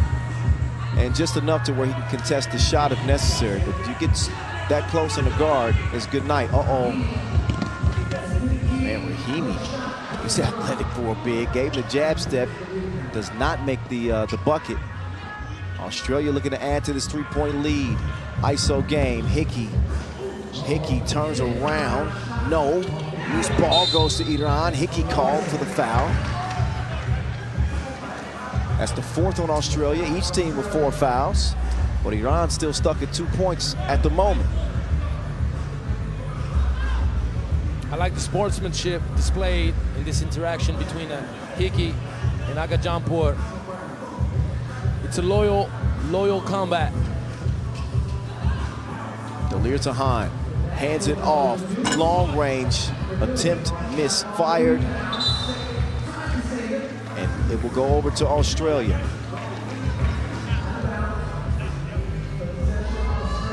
Just saw the Australian women claim goal. The Aussies trying to pull off a rare double here at the Asia Cup 2024. Oh, the scoop deep there. That was filet from Hickey. Very mignon, for sure. The touch off the glass. We're gonna have the first TV timeout right under the 7-minute mark, and there's gonna be a warning against Iran potentially for behavior. Referee doing a good job. Not punishing for a little bit of emotion. But you can't show too much, because in the end, you're not gonna get too much leeway. I thought for a second you were doing the Borat thing. He's not. I see what you're saying. You're gonna have to listen to that back. I'm sorry. Oh man. I get a little childish sometimes in broadcast. I just pictured what you said. And Blanchfield. Oh, Blanchfield. Count it. Bump and the bucket. And the Aussie gang are starting to feel themselves. It is a 5-point lead. It's not that it's such a big lead, but it's the fact that Iran have only been able to manage 2 points to this point. Can they keep the dream alive? Blanchfield's trying to make it a nightmare in the final. As his Australian quartet lead it 8-2. Delir Zahan between the legs of Blanchfield. There's a whistle underneath. That's the 5th foul on Australia, each team with a foul to give. They got gold on their mind like Magneto. Who's gonna take it in the final 6:30?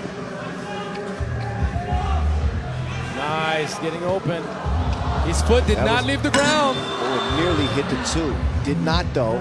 Turn around, Davo lets it fly, all iron, and cleared from Team Iran. Another miss, and then a silly foul there. You don't need to pick that up in this situation. Right. Next defensive foul on Iran now, and Australia shooting free throws. Slowly but surely, Iran is tuning up its outside shooting, but better not wait too long, especially with this man. Blanchfield fires it, misfires. Hickey tracks it down. Hickey, just doing it dirty. Still, a little bit too low. That's gonna be an open look. Up fake, dropped off. Hickey, he's so intimidating with his athletic ability that Raimian had the open lay, double guessed it, thought about it, didn't want to be on the highlight, and then he ended up dropping it. His teammate was in the paint for about 2 weeks. And Iran just looked rattled. Here's Hickey, ISO, Hickey, Hezi. Oh, he missed it. That's a travel. Travel, wow. It is. Things are really coming unraveled for Iran in this championship game. They had played so well up to this point, and they aren't completely out of this game yet. Still 5:30 to play. But their body language, they're frustrated. They're making a lot of mistakes. And Australia, that's just fueling their attack. Blanchfield, look, one hand. He'll miss it. Davey snags it. He muscles it up and in. Too strong. Rahimia runs into trouble. Davey locking in defensively. Turnaround 2, no good. Davey all over the glass, collecting the rebounds. Blanchfield, off the front iron. And one thing that we need to talk about, Kyle, is in our math, all we talk about is O'Donnell, Blanchfield, Hickey. But it is my job to show love to Davey, because Davey is doing all those little things that... Doing the dirty work. Oh, man, like defensively, contesting absolutely every movement, cutting passes, pushing away from the 2-point line, offensive rebounds, screening, extra passing, everything that makes this team just stick. So it's important, because the main thing is in every team you got one of those. The glue guy, you're right. And I agree. He's played a hell of a tournament. And it doesn't always have to be about points. I haven't looked at his rebounding numbers, but he's been outstanding on the glass. He's intense defensively every possession. Yes. And he's doing the things necessary to help his team win. 10-2 is where we're at. And we might need to issue an Amber Alert for Iran's offense. It's been missing for quite some time. It just drove by in a gray Honda heading east. I thought that was funny. Sometimes I just entertain myself, apparently. Security, please. Can you? I don't give you any grief when you miss mine. Get me an analyst I don't give you who's any listening grief. to my jokes at least. Gee. When you miss mine, I just let it slide. It's all right. Remember, I'm used to talking to myself. That's true. All right. But it's all love, man. It's all love. Blanchfield, one-legged. A lot of contact on that shot. He's good, but is that good? O'Donnell. Uh-oh. Right over the fingertips of Rahimi. Yes. Lead. That sets up a nice smash, Rahimi. But it's 11-4. O'Donnell runs into traffic. That foul is on the floor. That is a 7th foul on Iran. So a couple of free throws coming up for the 18-year-old. I can call him a kid. I'm 40 now, so I can call him. For an 18-year-old kid playing at the Asia Cup, he's talking with the coaching staff earlier about him. Has he ever shaved? Probably not. His beard won't come in for another 5 or 6 years. His voice might even get a little deeper. But the coaching staff is impressed with him. And we've been talking about how good we think he can be. And he already is. Oh yeah, with that skill set and that size. Now he might be in trouble. Delir Zahan. No, bruh.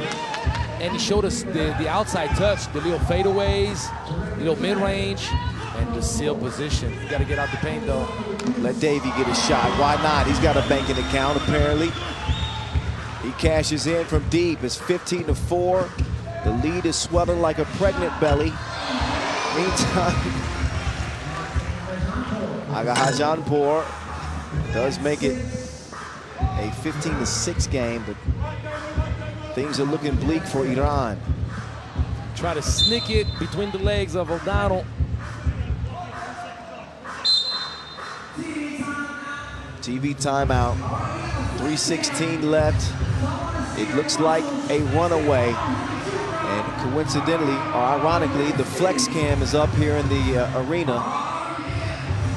Australia flexing their muscle in this matchup. They sure will. It's just a little bit too much to chew for Iran. We talked about this Australia team. Could have been hoping for a stronger battle. You got to give credit to the Aussie defense. And also, at the end of the day, Kyle, they've had, I'm talking about Iran now, they've had a few opportunities to knock down some two-pointers, and basketball comes down to a very simple aspect. Can you knock it down? Can you make shots? Can you capitalize on those opportunities? Blanchfield still trying to get after it.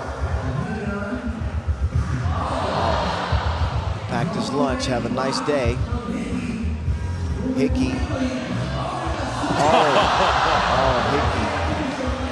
That would have been a top fiver right there. Get that man the ball again. Blanchfield.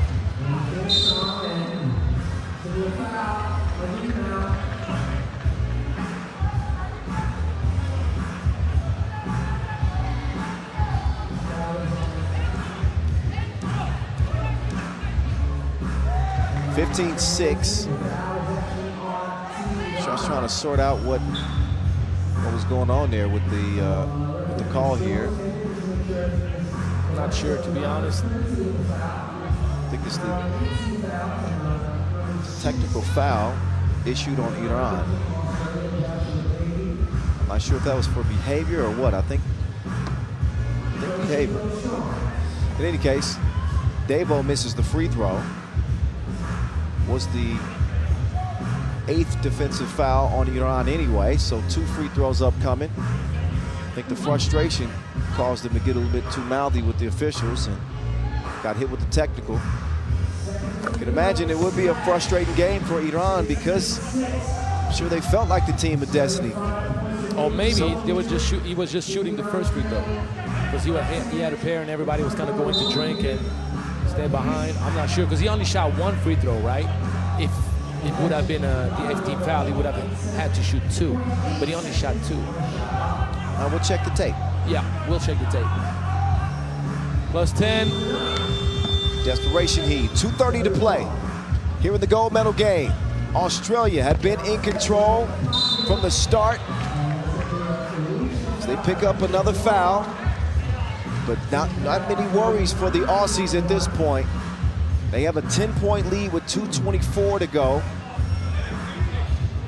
That is a problem that cannot be solved for Iran.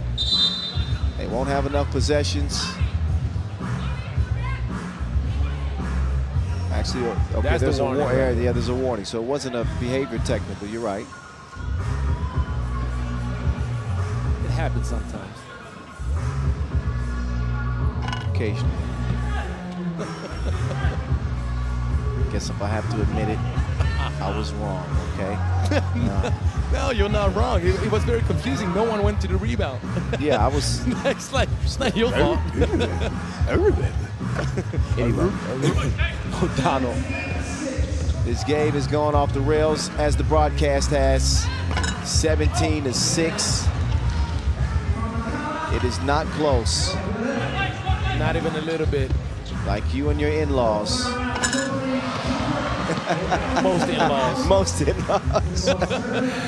I'm keeping the bars coming. At least another 2 minutes worth. 18-6. 155. Now it's time to just start chunking the deuces, firing them up.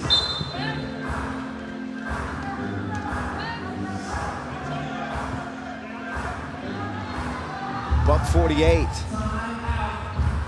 We're moving closer and closer to the gold. Australia 3 points away.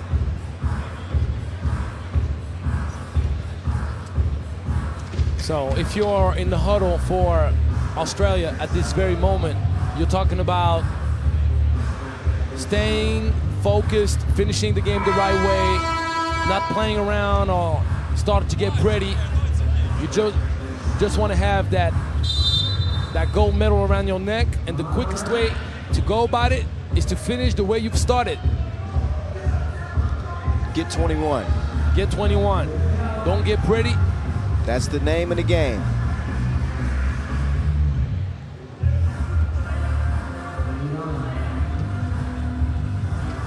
Rahimian, long range. The stroke was broke. Was able to convert on the inside. This is just a matter of time now. Blanchfield, he will drive. He is packed. Could be a free throw shooting contest the rest of the way. They've been hacking like cyber criminals. 10 fouls on Iran, 7 on Australia. We knew it would be a physical game. I don't know if we thought it'd be this physical.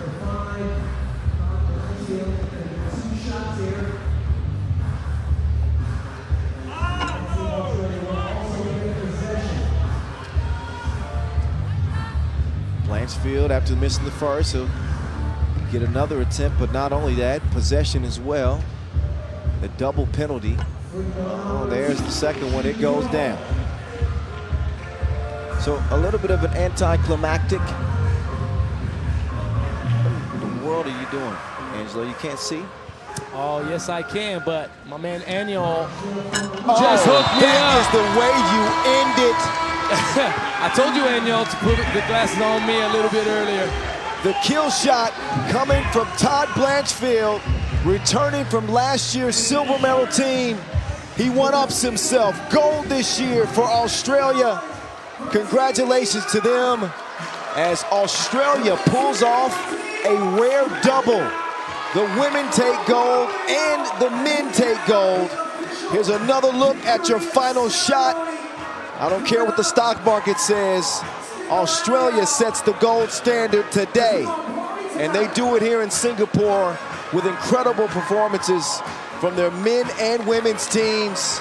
Iran will take a silver medal, a historic medal for Iran. So don't sleep on that. Silver for Iran, their first one ever. But it's the Aussies golden again.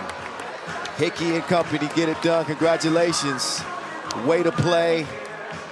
Wow. Let's get it over to Angelo, who's standing by with TB. A gold champion this year. Take it away. All right, man. First of all, congratulations. Impressive display. You guys approached that final with purpose. Tell us a little bit, what was the mindset before coming in this gold medal game, knowing what happened last year? Yeah, I mean, I'm trying to think about it because I hate losing, full stop. Whether it's a game of cards or a game of 3-on-3. So it was, as I said multiple times, it's left a sour taste in my mouth. And explain to these guys, you work so hard all tournament. We had the pre-tournament this year. All year, all this tournament, I don't know how many games we played, but we've got sore bodies, just one more game. And continue to get better as a four, we needed to continue to grow on the defensive end. And I think we did that. I think we held them to 6 points, which is our best defensive effort by far, because they're a hell of a 3-on-3 team. Yeah. Did you guys have a conversation with the girls saying, like, let's walk away, both of us, with that gold, write history once again?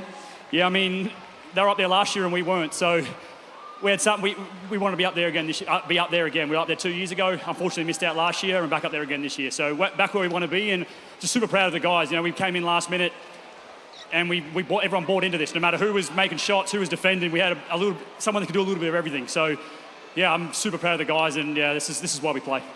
Well, Kyle Montgomery wanted to tease you a little bit, told you that you were looking like a 47-year-old even though you're 32, right?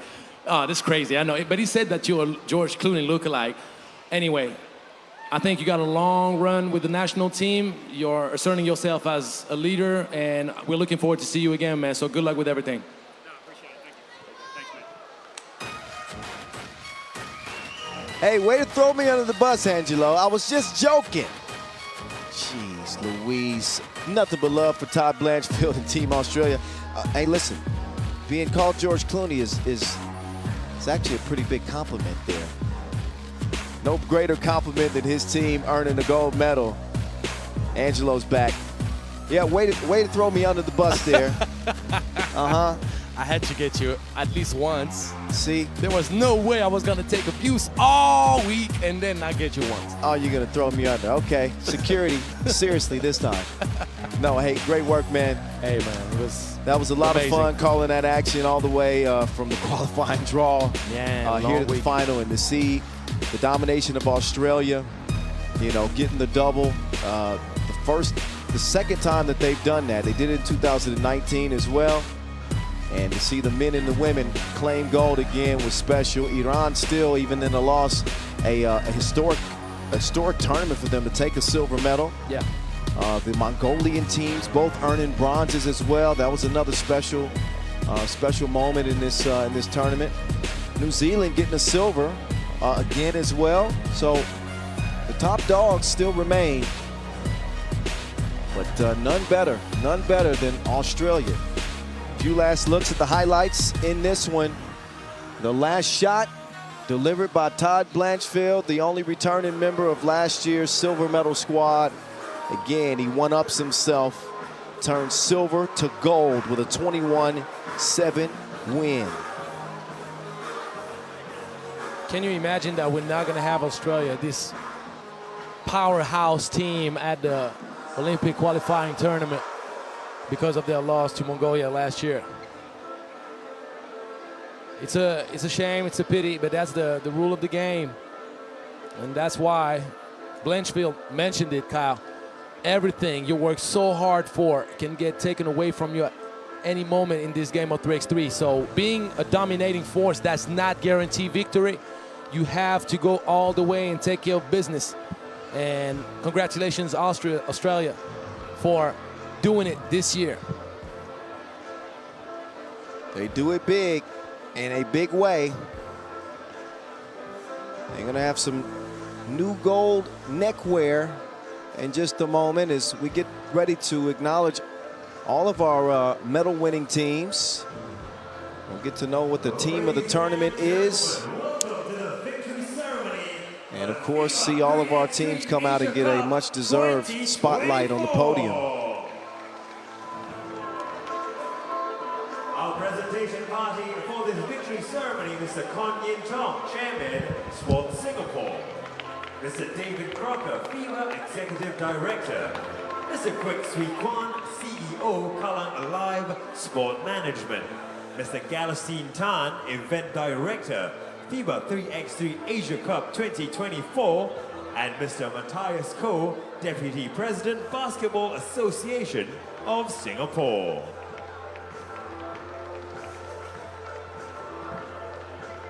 Obviously, And now, the victory ceremony is always started off with the MVP in the women's bracket. category. Who do you think is going to be the MVP? I know. I'm not going to tell you, though. You're going to find out live. Make some noise for number 4, Alex Wilson. And Alex Wilson, so impressive in the knockout round, earning MVP. She took her game to the next level. Not only her shoe game, her actual game. Alex Wilson on day 5. Oh my goodness, because listen, because girls is players too. You don't even know. She proved just that. Alex Wilson, I'd say very, very deserving of this MVP as she represented for the Kangaroos en route to that gold. Hey, I'll tell you what, Kyle. You pick any name out of that roster and put it with MVP next to it. I ain't mad at you for anything. Yes, deserving. But yeah, I think particularly the way that she elevated her game from the quarterfinals on.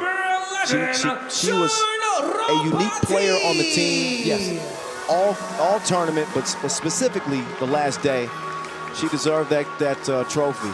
Anytime. She's doing it both ways. Both ways. Yes. Yep. Defensively and offensively. Sean Papuke Robati of Team New Zealand, silver medalist. She will have a spot on the team. And last but not least, that's Aryan Setseg.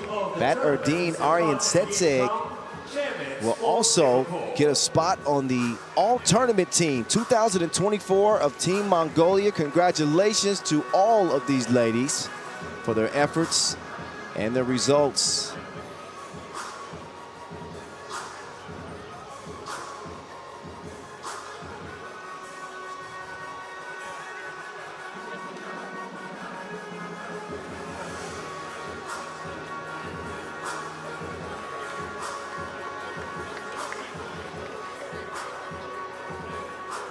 Thank you, Mr. Khan.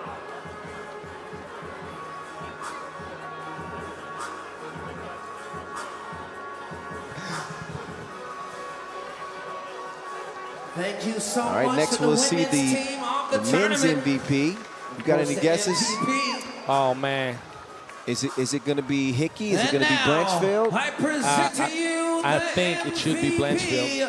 of the men's But I think with that tournament, semifinal performance. Oh, man, it's representing just- Team Australia. Let's see. Just too good. Number 5, Todd Blanchfield. Todd Blanchfield, indeed. Indeed, led his team in scoring, came out of pool play with 19 points. I mean, he shot the nets off at one point at this tournament. I'm joking, but they could have came off. Yeah, they had some holes in them. The 11-point outburst in the semifinals was fun to see. And of course, only fitting that he provides the finishing touches, hits the deep 2 to put the final 2 nails in the coffin in the final. And he is the men's MVP.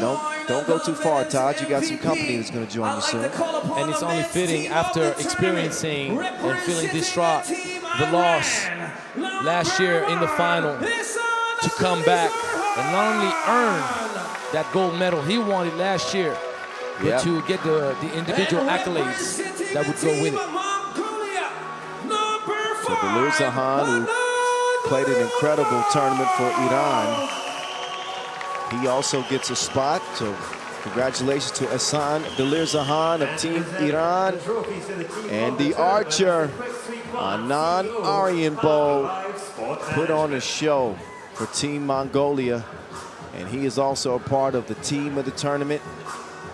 So you've got your gold, silver, and bronze representatives, the best players on each team, or the most productive. And a well-earned moment in the spotlight.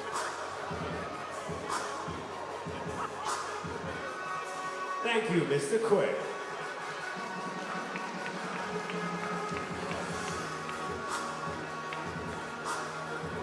Big congratulations to the MVP and the men's team of the tournament.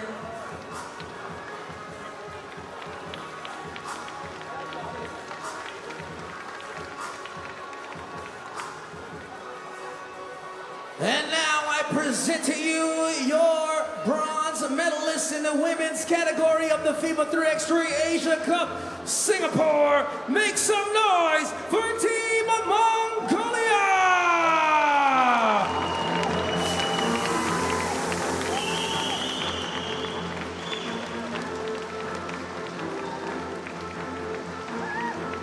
So Team Mongolia.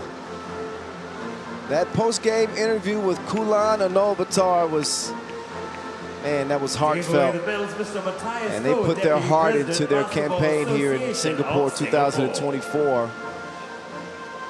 They fought tooth and nail. Went up against Chinese Taipei in the bronze medal game. Came out victorious, earning the women's team their first ever bronze medal at this event. Something they can certainly be proud of. Something they can certainly build upon. And they have their bronze medals in hands, and there they are, getting emotional again.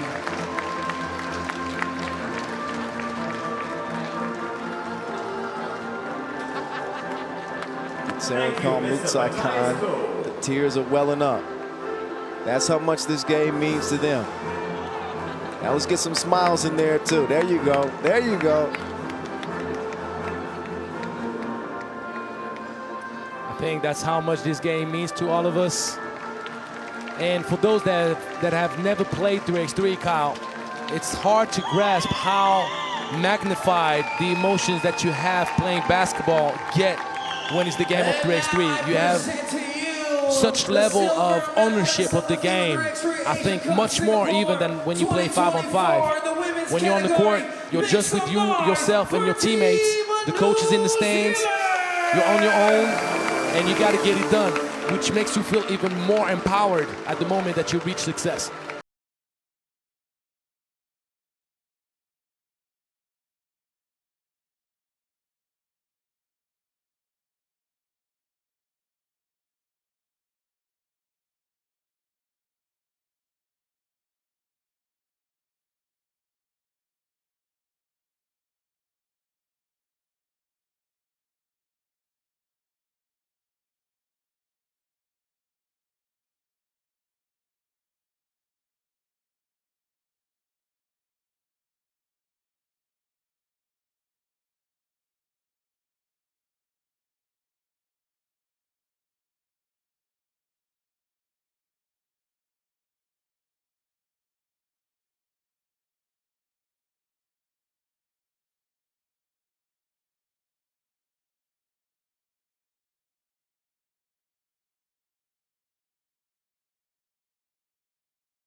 And that is for the game.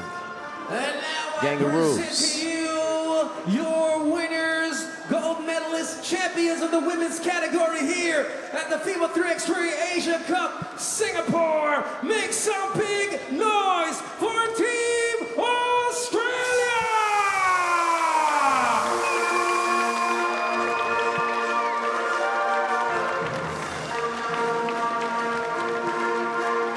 Like I said before, I don't care what the stock market says.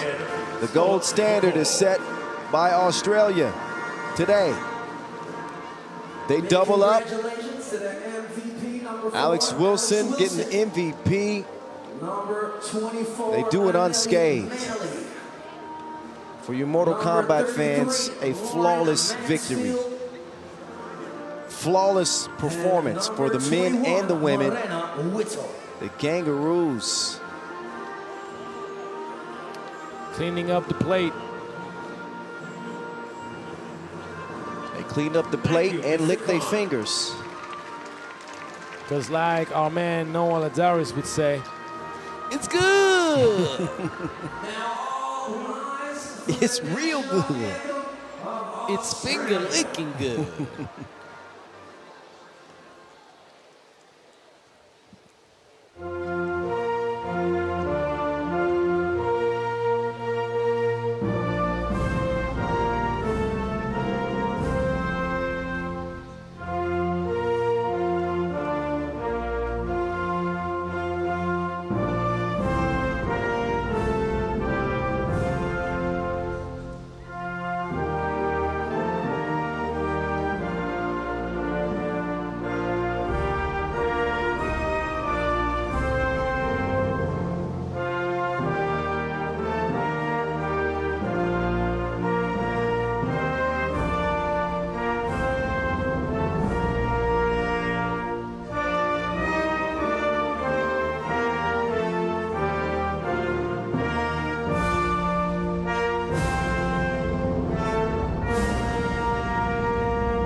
Trophy, please welcome Mr. David Crocker, FIBA Executive Director.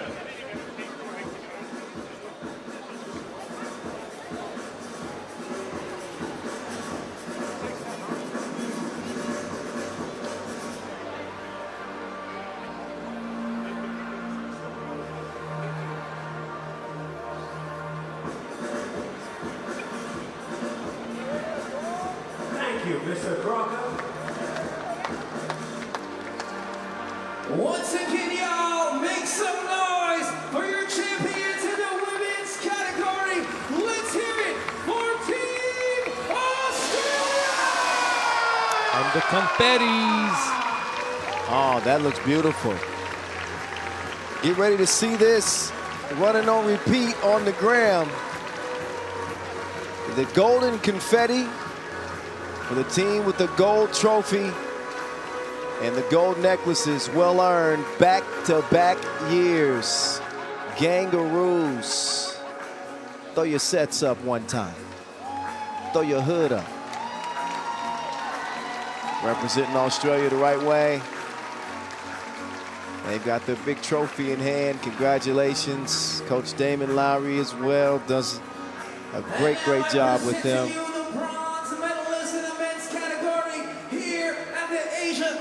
Singapore, let's make some big noise for Team Mongolia!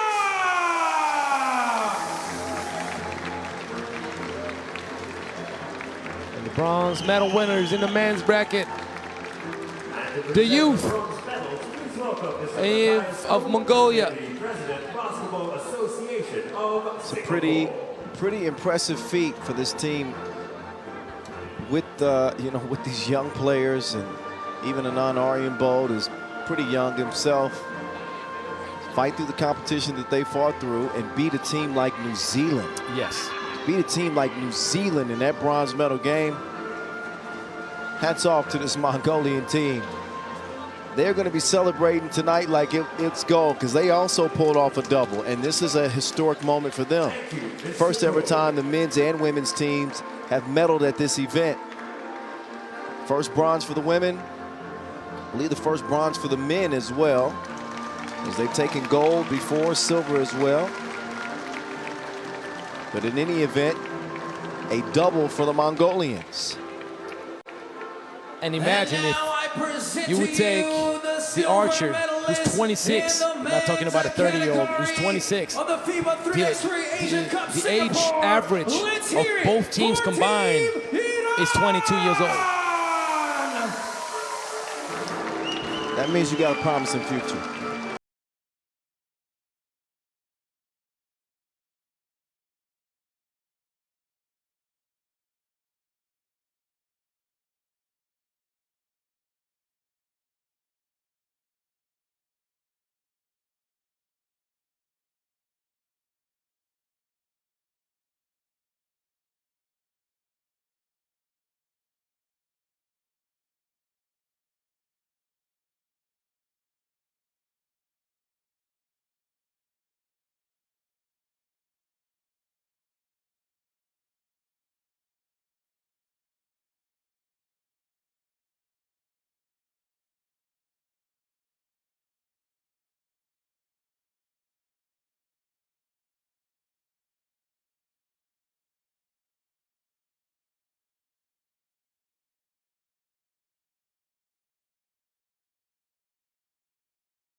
76, sir. 76. And now I present to you That's a stretch. your winners, your champions, gold medalists of the FIBA 3x3 Asia Cup Singapore 2024 in the men's tournament. Make some noise for Team Australia!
A lot to celebrate. Seems like they're there every year. Now all rise. Last for year the was a national silver, this anthem year a of gold Australia. for both.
There you go. And now to present The the national Champions anthem. Trophy, You know, once Kyle, again, when you Mr. said the David #1 spot, Crocker, right away I was FIBA thinking about Executive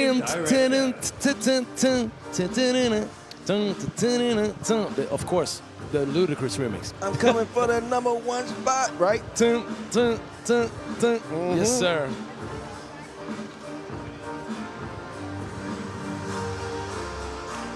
So just wrapping up the night with some, with some content for the gram. It's photo time. Big thank you Soon to after, Mr. it will be David celebration time. Once we start to let the confetti fall for the men, we'll welcome all the teams back. Once again, let's And it'll hear be it a group for the celebration gold for us medalists and all. champions of the men's tournament. Make some noise for Team Coach David Beeler, Australia! him and his team with the gold. Their 4th all-time and one of the most impressive runs to a gold medal that we've seen. And now we'd like to call upon the women's gold medalist Team Australia to join their brethren here. Team Australia with a hat trick, taking home the gold. And thank you all so much. And now the winners. Let's hear it, y'all. Once again, both in the men's and women's category, Team Australia! Confetti jets to the fullest. And we brought some extra confetti. I thought the confetti was done. They got more. Oh, yeah. No way. All right. FIBA 3x3 Asia Cup So, Singapore big thank you to 2024. the LOC. Thank you to all of our sponsors for this incredible event, the 7th edition of the Asia Cup. Of course, I got to thank my partner in crime, Angelo Sakarakis, a.k.a. the Czar. Great job, man. Had a lot of Hey. fun on the mic with you. Big congratulations to all of our teams that competed, especially our 3 teams that reached the podium. Thank you to our production crew, all the guys and gals in the truck, our floor staff, our media staff. I don't think I'm leaving anybody out. Everybody that loves the game of 3x3, all the newcomers, the ones that discovered the game through this broadcast, I hope now that you're hooked and coming back for more. Yeah, I hope so, because we got a whole lot more coming. Olympic qualifying tournament, I believe, is next on deck. We'll keep you updated. Make sure you follow us at FIBA 3x3 for all of the updates on your 3x3 information. But that's going to do it for us. Thank you to Noah Lazarus and DJ Lass, of course. MC Manimal as well, and much love to you again. I'm Kyle Montgomery, aka the voice of 3x3, saying peace out from my guy, the Czar, Angelo Zakarakis from Singapore 2024. We are done. An Australian double dominates the day. See you next time. Peace out. Peace.